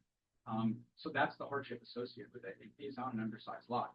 If this exact proposal was on a fully compliant lot, we wouldn't even need the FAR variance here. So they are in line with the, as I mentioned, aesthetics of what would be allowed in this neighborhood. I took the liberty of looking up the property records for the actual square footages in the area, and you see a big range. It's not a cookie cutter neighborhood. It's a lot of different lot sizes and also a lot of different GFAs. What we found is they range from, on the lower end, that 2,000 GFA up to that 4,000 GFA. So although we are on the higher end of it, we saw a lot of 37, 38, 3,900 GFA in the area. So I like to do that to make sure that we're in conformance with the range that's in the neighborhood. So I think, like I mentioned, if this was on a compliant lot, we'd be good. We looked at the range, we're still within range of what exists in the neighborhood. One last safety net that I like to look at is, do we comply with height coverage? Because in FAR cases, usually when you increase the FAR, height and impervious coverage usually gets triggered. We're compliant with both of them, and we're actually substantially under the amount of impervious that would be allowed on this property. So once again, the way I see it, it's not an aggressive ask, because typically an aggressive FAR ask, one of those gets tripped, which leads me to believe, again, it all goes back to having lot size versus hardship. So it's not something that's out of character with the neighborhood, out of character with the zoning, all is attributed to lot size. Moving on to, so I think at this point, I've established the building size is in line, with the zoning. It's not out of character with the area. And there's obviously a zoning preference for, having cars in garages. With regards to the C variances, particularly side and rear setbacks, I think it was explained perfectly by our engineer. There's constraints associated with being able to develop the rear section of an already undersized lot. So what naturally happens is you can't move backwards, and your encroachments to the side yards become increased, because that's the only area that can reasonably be developed and still out of that, potential flooding area. So I think for those reasons, there is a clear hardship associated with property with regards to the C variances. I think this, I'll put up the site plan. Just take a look at it. The setback to the right, as our architect had mentioned, it's actually behind the existing dwelling. So from the street, you won't actually see a further encroachment into this right side setback. And we've been out on the site on multiple occasions. There is some vegetation out here that's further buffering this small extended piece of the addition. Now on the left side, you have you have a flag lot here. Basically what that means is there's what we call a pole or a post, and then you have the actual flag for the larger part of the lot where the home actually is. So nobody lives on this left side, essentially just the driveway. So I think that's a big mitigating factor in the encroachment here. And then to the back, you have the street. So really this addition is kind of tucked in this corner down by the driveway and the stream, where nobody's realistically going to live or going to develop anything. So it's not, we do have the setbacks, it's not impact from my perspective. So I think there's definitely a clear identified hardship at play, specifically the environmental constraints and also the deficient lot area. I think that both variances can also be granted under the C2 criteria, which is the more flexible criteria, the benefits versus detriments criteria. meaning that the benefits of the project as a whole substantially outweigh potential detriments. I already kind of alluded to this in my introduction. The way I see it is you're pulling structures away from that potentially hazardous area, moving them to the front and moving them to an area where they're least impactful. I don't really see any impacts to the neighbors because like I said, you're cutting the driveway on the left and then the right side setback is really not exacerbated. So I think from a planning standpoint, and I would imagine under the municipal land use law, purpose A talks about safety, general welfare. That absolutely advanced by what they're doing here. You have an outdated structure sitting next to a stream, can't even be used because it doesn't fit modern sized vehicles. I think this is definitely a better planning alternative, despite the relief that we're seeing. Before I finish it up, I'll just tie up with a couple of master plan goals. I think this is very in line with the 2017 master plan. The municipality talks about preserving and enhancing suburban character of existing 1 and 2 family residential zones. I think this application demonstrates that demonstrates investment in the property, upgrading it to a modern garage, upgrading the AC. All of those things contribute very, very positively to residential neighborhoods, both functionally and both aesthetically. That's what we're doing here. And then they always talk about, many master plans talk about trying to mitigate environmental impacts. Specifically, your master plan says minimize the environmental impact resulting from wetlands and floodhouses. So there's a policy recommendation saying that we need to protect or prevent against this. That's exactly what we're trying to do here, so that this property can safely remain fully functional single-family home without having to worry about the hazards. So I think that the D4 standard has been met. Site can accommodate the problems associated with the FAR, specifically because we're in line with what the zoning visions for this area. We're in line with actual land uses in the area, and we're still compliant on coverage and height. So 2-dimensionally, we're still compliant coverage, and 3-dimensionally height, we're still good with this structure. So in my professional opinion, I think that the D4 criteria has been met with the FAR, and I think that the bulk variance is granted under both the C1. That concludes my direct, but I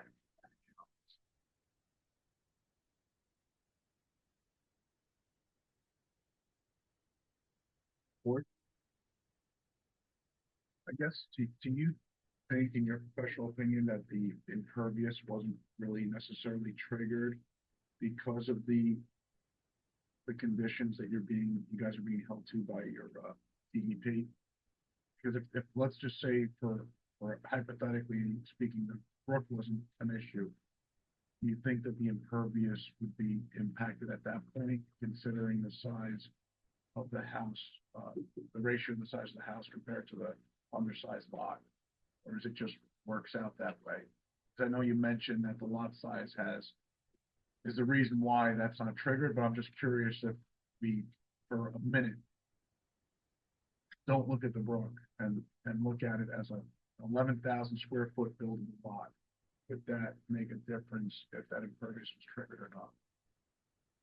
I mean, in this proposal, no, it wouldn't make a difference. It depends if they decide to go with a different design and build something bigger. They wanted to comply with the side yard setbacks and push to the rear. Yeah, I mean, theoretically, they could have gone up on impervious if they were, but then that would exacerbate a rear yard setback. Correct. So it's kind of like, it's a push and pull situation here. There's much different ways that the potential design could go, but yeah, I think the definitely hold those two. They don't like to see too much. And then my other, I guess the other point was, being that is a flag lot, and I know there was some conversation about possibly placing the AC units along the garage.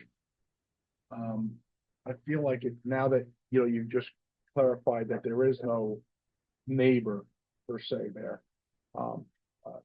What's your opinion about possibly putting those right here, right there, since there is no neighbor that we're going to impact, and it really wouldn't impact the your client's outdoor capabilities in the nicer weather, as to hearing them and such, so. Yeah, that's a good point. Yeah, if they did eventually decide to move the generator there, I don't see a substantial impact because it's just it's a very long driveway. Yeah, okay. There's trees and stuff there going in and out. Their properties, the house is actually, the neighbor, the rear is behind this property. They're So, across the brook. Yeah, They're across the brook from they're behind. across Yeah. they go over the bridge yet there, so we wouldn't, I don't see any impact to that adjacent property, despite being close to the line. They may the add a house- pole after you guys build this. So the house, again, you know, you have that street right there. Or It's on a street. I'm It's sorry, it's the just a the flag driveway. lot. Thank you. Driveway. The driveway. And then how far, we may not have an answer to this. Okay. I know what I'm gonna ask, right? The engineer. Go ahead. How far away is the house to the south? South? It's far, the brook's on an angle and it cuts across, so there's no help, but I do want to point out that 15-foot strip on that side of the garage, Right here, over here, that's actually a 15-foot sewage, 50-foot sewer. 15-foot sewage. So we're 15.5 feet off of the side property line, but the first 15 feet is a sewer. Is that a municipal or northeast, I'm not sure, I don't think active, but it is technically.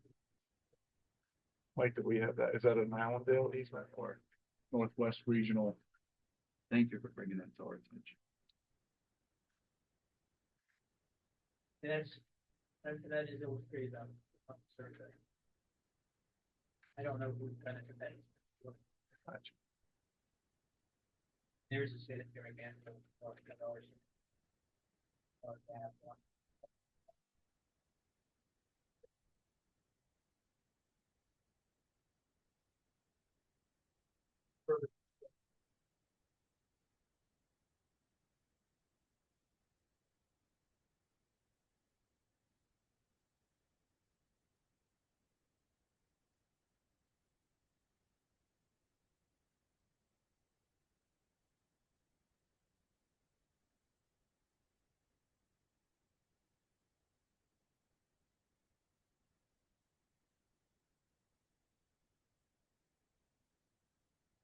You're saying the permitted, lot area in this, zone it's 20,000 square feet, right?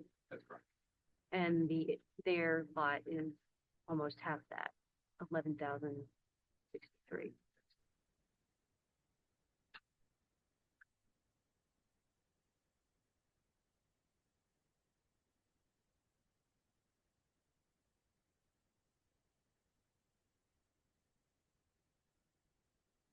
Mr. Ricci, while the board's considering other questions for you, just for the record's purposes, because you have D relief, you cited specifically the purpose A being advanced. Are there any other purposes of zoning under Title 40 that you can cite for the record as being advanced?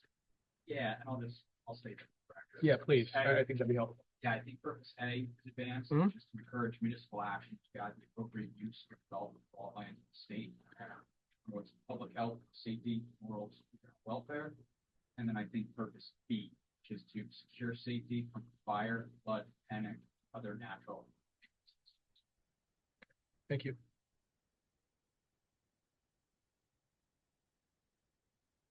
So you talked about hardships, and I guess I took quick notes. I don't know if I got it all, but I got one that was, the lot itself was environmentally sensitive, and the other was just lot size. Were there others, or is that, those are the two major factors? Those are the two major factors, that are tied to the actual plan itself, the lot itself. I know there's hardships associated with, we want more storage, we want, more parts, but, from a statutory standpoint, the hardships, are related to the actual lot itself, which here, in this case, I see the lot area and also the plan. But there are obviously other, general hardships or needs. I just want to point out two other items that go along with the land on that.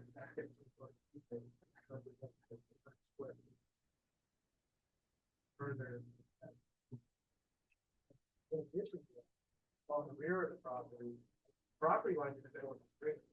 So we're losing another, call it 7 feet across the, foot width. That's another 1,500 square feet. So basically your usable lot is in the 8,000 square feet range. Correct. Quick numbers. But to be clear, you're saying that to justify your C relief. We're not talking about the FAR in the context of the environmentally sensitive areas, because your FAR numbers, there's no delta there. It's not changing, even if that was a usable area. So I guess the net of it is, though, that was that way 17 years ago.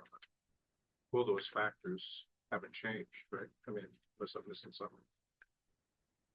The lot was 11,000 square feet. It was in an environmentally sensitive area. The regulations have changed. What hazard further? I mentioned before that flood hazard elevation. FEMA elevation compared to flood elevation now. Basically, So in other words, At the edge of the brook. you were there, now it's in here. Okay, as a result of the change of the I'm estimating. Okay, say you were here, now you're here. Because of the change of regulations over the last 17 years. But that doesn't change the 11,000 number that we're doing the math. It does not change the 11,000. I will tell you, prior to the change in regulations, essentially could have constructed a house with a basement. Back there, that would have had more storage, the opportunity to have more storage that would not have helped. We don't have that. And the regs changed. Last version of them. And Larry's point, FAR being the number that it is, because it's the question is, like accommodate that movement.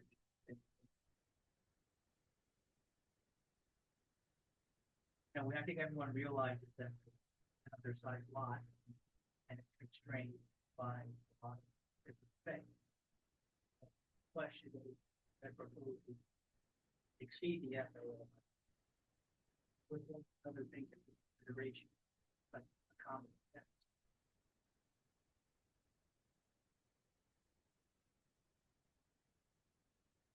You guys haven't, I guess, Mr. Hauser, you guys have you done any soil tests, test pit, perk tests, anything to verify like the location of the seepage pit and how the site and the runoff on the site is going to affect the area?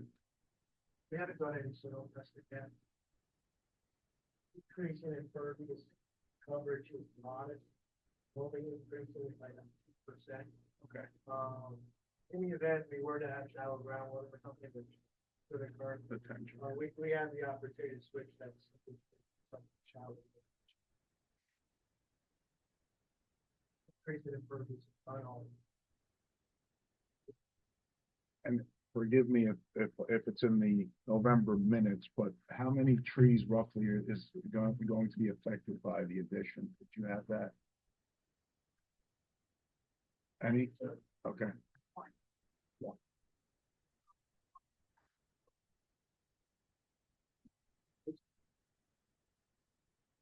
Yeah, I mean, the addition off the back of the house is primarily where the deck is right now. Okay. So since you pointed out the easement, are there any proposed fences and or landscaping in that area that potentially would be within, boxing the easement in if it's an active easement? No, there's no improvements. No grading. I would assume it's probably a clay sewer.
Again, to your point, if that structure was to give way, Well, that's a problem. you got a problem in the brook, you got a problem downstream, you got a problem with the person that lives across the street there. Oh, I'm sorry, behind you. That bridge goes down, and it could restrict anything that could. If the bridge doesn't give out, then it restricts any of the flow of the brook, which then hurts us a little bit. You know, when you think about that impact property, although they don't own the property.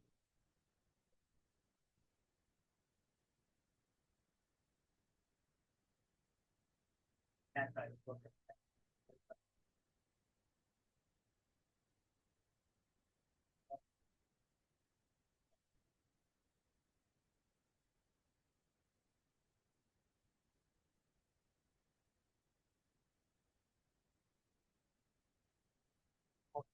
Next to properties.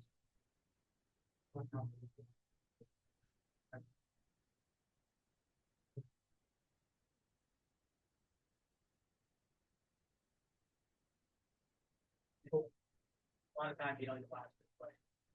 The underside.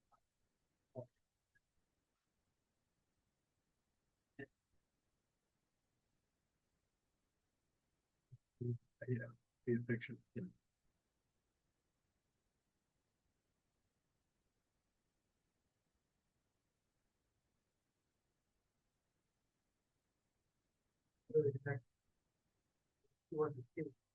West of us, from the front end along the street.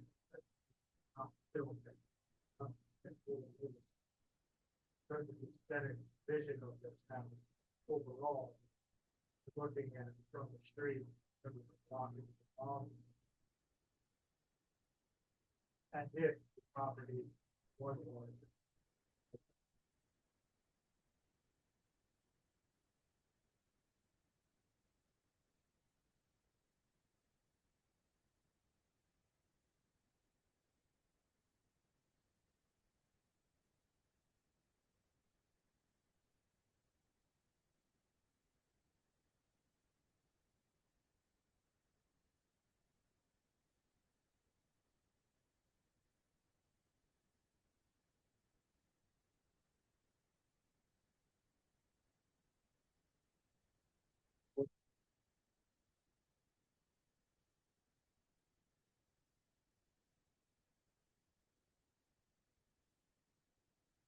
Members of the public, any questions on testimony that you just heard of this witness?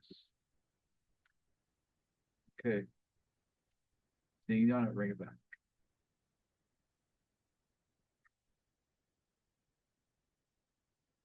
Um,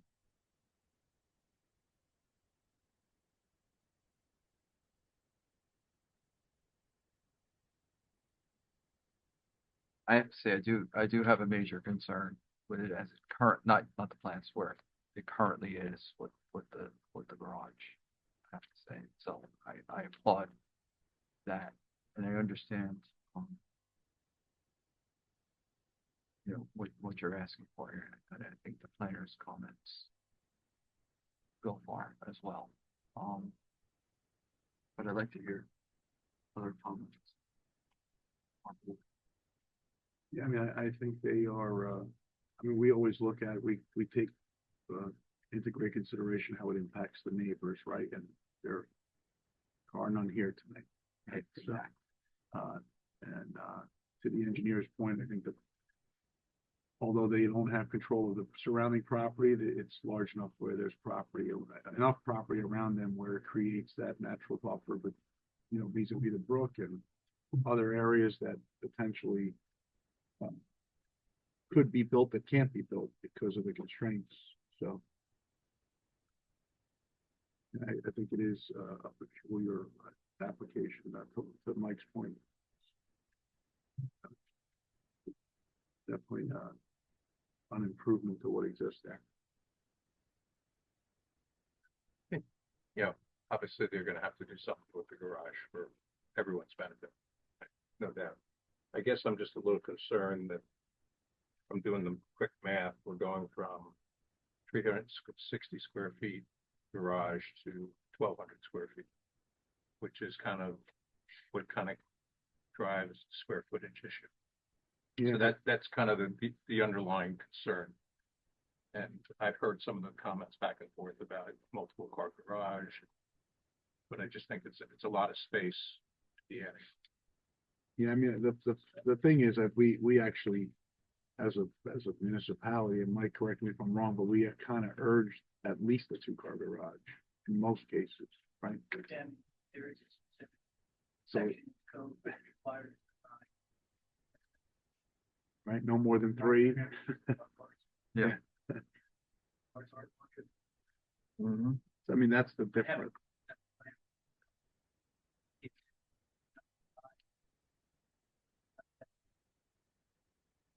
Well, I mean, the fact that the cars are not Model Ts anymore.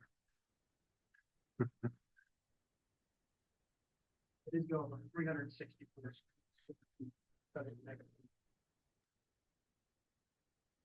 But you got 2 floors, right?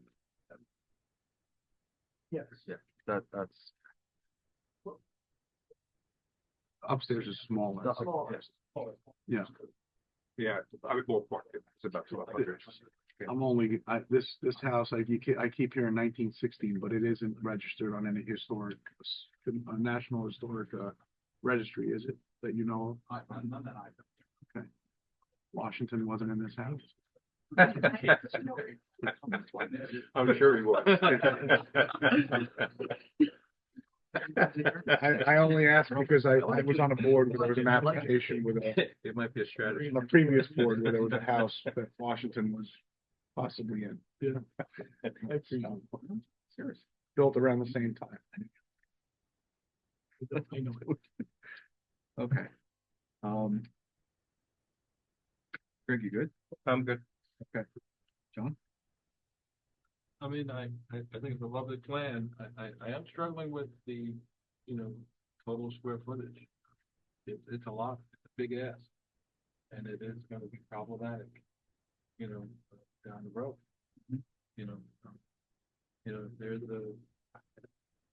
I'm looking at it and then I see a parlor, I see a kitchen, a dining room, I see a dinette, kitchen, dinette, a big family room. So, I'm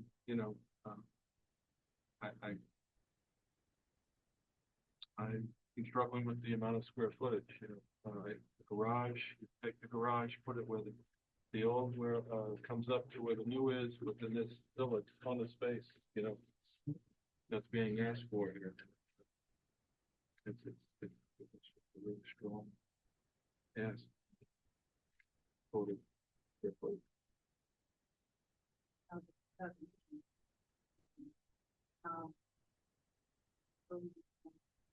People work from home.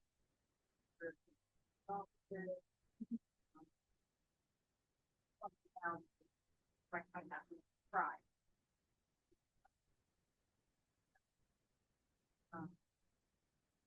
But don't necessarily have 3 or 4 places.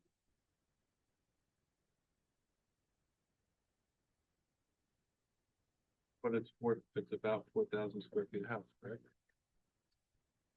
And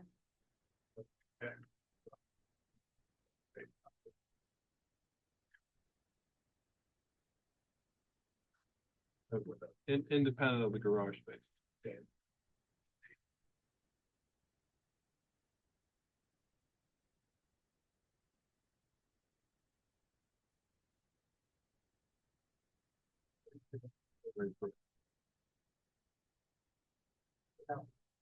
Right.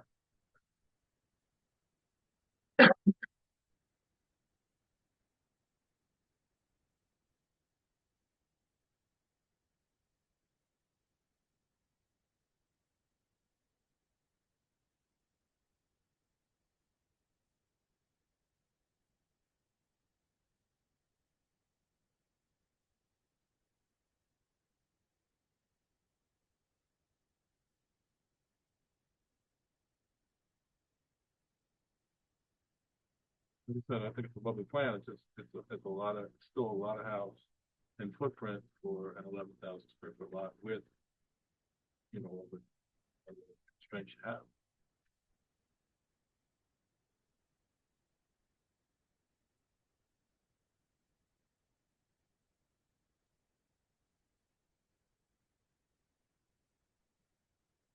And it's a tough one. I can see both ways. Um, I appreciate the planner's testimony and, um, about the existing garage, you are making the site better by getting rid of that, Jim pointed out, again, the two-car garage, hiding all the cars, so you don't, have a driveway filled with, a backup of cars that you see everywhere, plus all the storage, crap, trash cans. And I do appreciate that you guys did reduce the size of it compared to the previous round.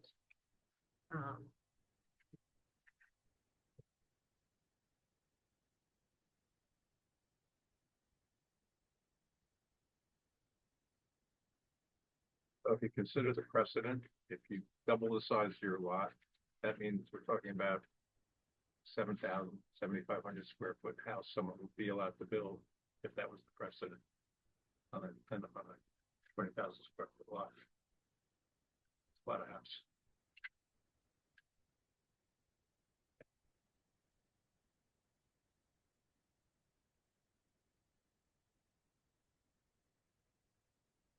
For every application. Completely But, agree. but the board's in deliberation now, so this is, and you should take advantage of this proverbial glimpse behind the curtain at this point, because you're coming back for a vote, and we guide the board accordingly with precedent setting and land use context, but Mr. Hauser, just so you're aware, we are in deliberation. Just a question, and I know I'm gonna frame that I even asked it, but I don't know if I don't remember talking about it back in November, but was it ever looked at, the whole issue of the brook and the floodway? Why is the addition just out the back and not the side? Remember?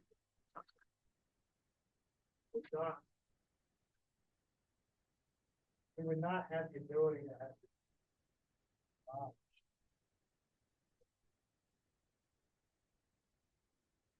Too tight to the front, saying like the.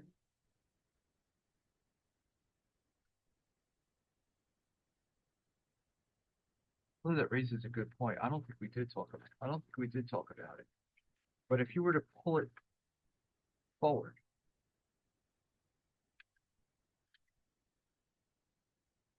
If you were to pull it forward. And Questions you can ask, but So, there's no yeah, open dialogue yeah. from the applicant side of this. Okay, so can you put the other map up there? I like using my pointer. The other one, I'm sorry. The plot, yeah. No, we're just trying to do it. So if you were to take. Melissa, I think right here is what you're talking about, right? If you took this. Yeah. Right, and pulled it forward. In here? Is that where you're going? Yeah, I was just curious if that was looked at and if there's a reason why you didn't go, just because the whole issue is the floodway, so. Yeah. But it's just funny that everything's going in the back when that's not where you want to build. We're out of the floodway, I mean, I know, yeah, I know you that are, but would block all these windows. Daylight. Change the character.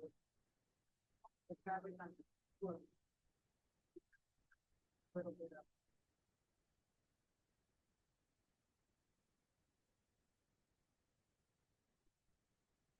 The existing driveway is right here, right? This dotted line? I mean, I guess it, it does help with the aesthetic from the street where not a big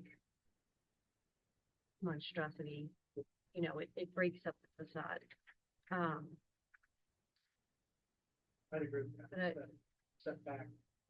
yeah, But again, if we were to block this out, we would still see the extra space.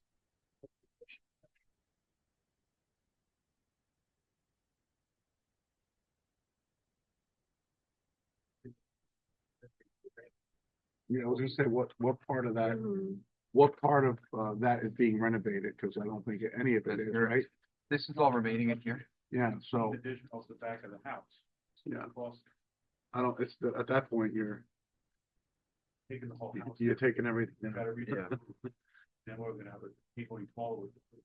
You can't just put it another house, can't double the width of that house.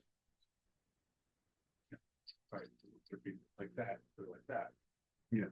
So, Okay, but what if you took, see this line right here, back of the garage? There's 2 foot right here. There's a 2 foot difference between, if you, I'm sorry? line it up. Yeah, but then well, still, it might not, It is 3 feet from last time. The floor was here. We pushed it. you pushed it forward. What's right? the depth of that garage? I mean, cause I think It's not a big garage. it's not a big Yeah, it's garage. not I mean, big. Feet, Yeah, Exterior dimensions 24. good size, one time. Yeah, but 22 feet inside is No, that's tight. 24 is nice, 22, like minimum. 20, but. yeah, but I was talking about taking this and Oh, pulling yeah. this forward a little bit. Well, the way it lines up architecturally at the moment, the reason why it's there is because we have this bonus from link. We have that needed headroom to get that stair on the second floor plan, centered on there. And quite honestly, that's why it ended up where it was, and that's why it's been about 3 feet. You understand what I'm saying, like that? Yeah. So so you have headroom. Yeah. And we try to, we listened to the comments on the last meeting, to reduce the volume, bring it down. Mhm. And we needed, headroom to get through that little bridge length to get the bonus there. And just keeping the existing house where it is, making a simple addition off the back of the house, without touching anything in the front on the first floor. Second floor either, we're not touching anything on the second floor front either, other than the bedroom that's out back, that's the bedroom. Like I mentioned too, on the second floor, those front 2 bedrooms are really modest, I think 10 by 12, front one, right, they're small, on the smaller side. And bedroom out back is nothing, too oversized. Yeah, but, the 2 walk-in closets. That is an oversized. As far as the footprint, and that's right on top of the second floor, that back wall of the, second floor is set in from the back wall of the first floor. Right here. Yeah, that's yeah, we can see the roof there. Yeah. It's what sets in. So it's not. Oh, that's one place.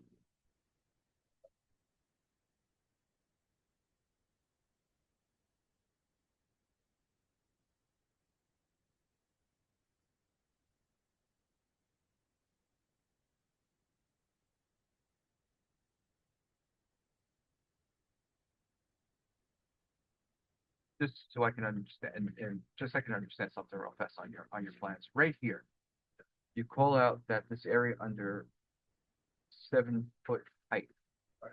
So technically, you couldn't stand right here, is what, if No. I'm reading this right, There's you knee couldn't stand here because they're knee walls. Okay. Okay. So really, the only usable space in this area Is the unshaded. is the unshaded Yeah, area. it goes close. down. But if you left the front the way it was, and if you were to take this and have the roof higher, have that part, I don't know how to define this, I'm sorry. Yeah, we had it higher in the previous. We had Yes. it down. Okay, but if you were to do that and then pull it forward, that gives you the ability to get the stairs more toward the back here. Well, that's kind of what we had the first time. Yeah. Okay, And that's, but I thought we had all 4 sides, I'm just talking about just doing the back. right, I got it, well, I we had don't something, remember, I'm we sorry. had something similar to that, I recall, right. Different, and we had the stairs to the back, the old plan. Okay.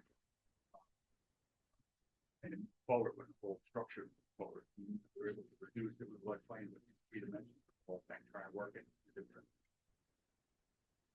direction. Plan. Sort of. How do you do it? Less wall.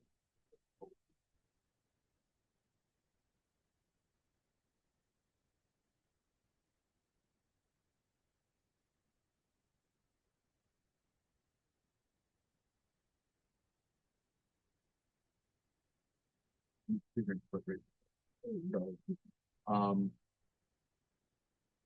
Michael, you don't have any more. Okay. We've all heard the testimony. Larry, keep me out of trouble. We can't vote on this thing. No, Okay. there's no eligibility. So, and everybody understands that. There's some asks that we had moving, moving the generator, things like that, landscaping, etc. The board members who are going to vote on this, they're going to certify they listened to tonight, they listened to last November. At this particular point in time, I personally am satisfied that I've heard enough, short of whatever you present to us in next month, to be able to come to some kind of a conclusion. That's me. Again, I throw it to our board. We've heard everybody. Dal raised some questions. Okay, but I do understand the property is troubled, and I do understand that a third of it is exaggerating. Okay, and tied up with people. So,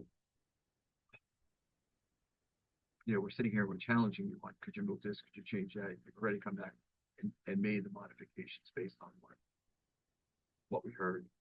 To Mr. Petrino's point, and I do take this very seriously. There's nobody in the audience here,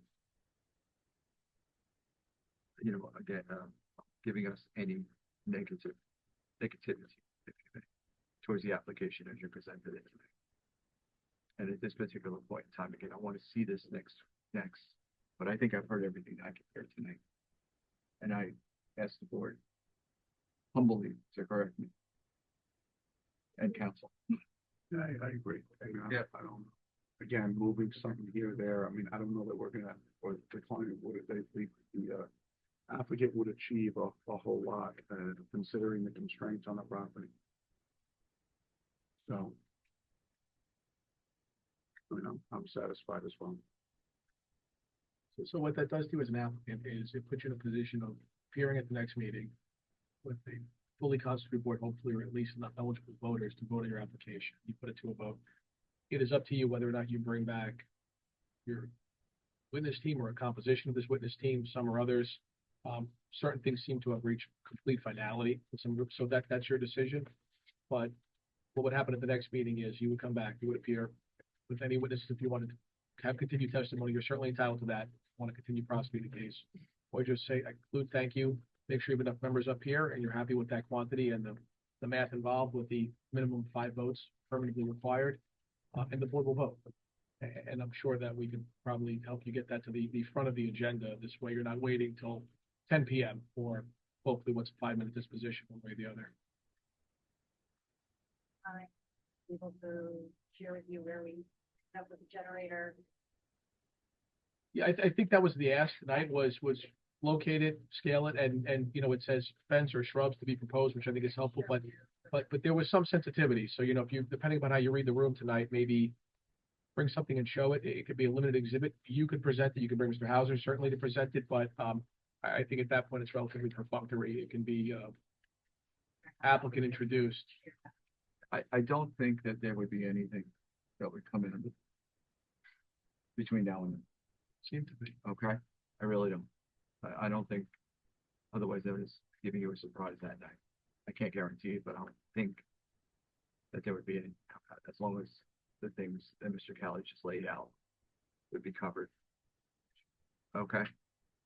And if there are, you would be in contact. We'll be in contact with you. Yeah. Right. And I think that's it for now. Larry, Mike. No, you Tying we'll this have up in the right to, place. I mean, you Motion to can carry. make a motion to carry to yeah, that date certain. You can open up to any public comment. I know there's no public, but just for the record's sake. Do one more time.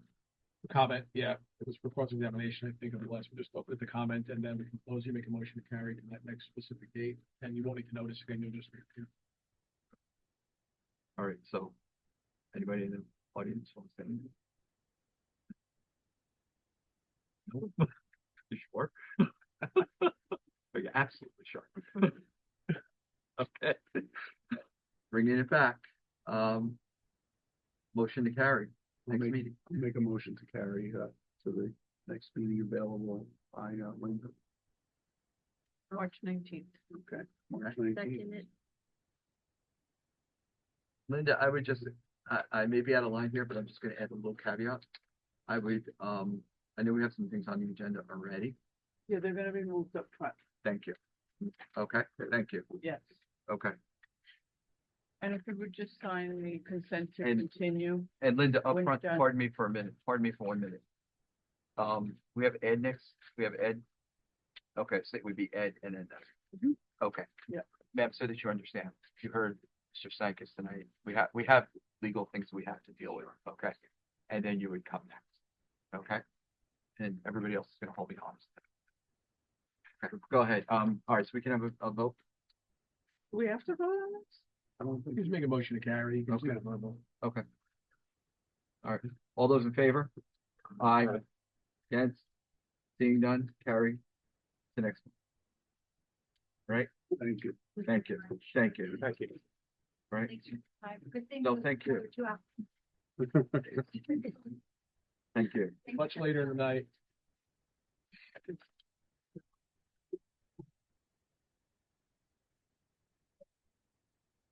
Tom, tell Chuck I said hello.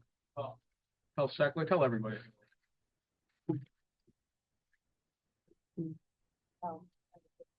Okay, guys and ladies, let her finish down there. You will applicant for the attorney.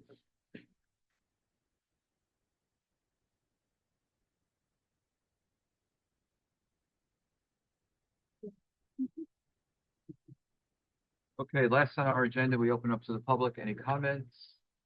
Being done, we bring it back. I don't have it, because I don't have anything else going on. I can't really speak for any of the other council boards. We don't have the mayor here or Tyler. The only thing I could throw out, We could have gone. They leave and go off the record and give that last. okay, so then let me just, I don't know if you guys have noticed, but the whole park and I is starting. Okay, so that's happening. The 4 apartments on Elm or whatever street that is, I think they're close to being done. Okay, these are things that this board was involved in that got done. Other than that, I don't really have anything else. So I need somebody to make a motion before we conclude to go into a closed session for about 5 or 10 minutes. The purpose of this meeting is that Mr. Kelly is going to give us some updates, but we need to go off the record for the time being. Okay? Can I have a motion? I'll make a motion. Thank you, sir. Second. Thank you. All right, all in favor? Aye. Thank you. Against? Okay. So, Larry, I need your direction on this thing now. What do we do? We gotta be off. the No, record. now yeah. So now we need to be off the record, Linda. Please.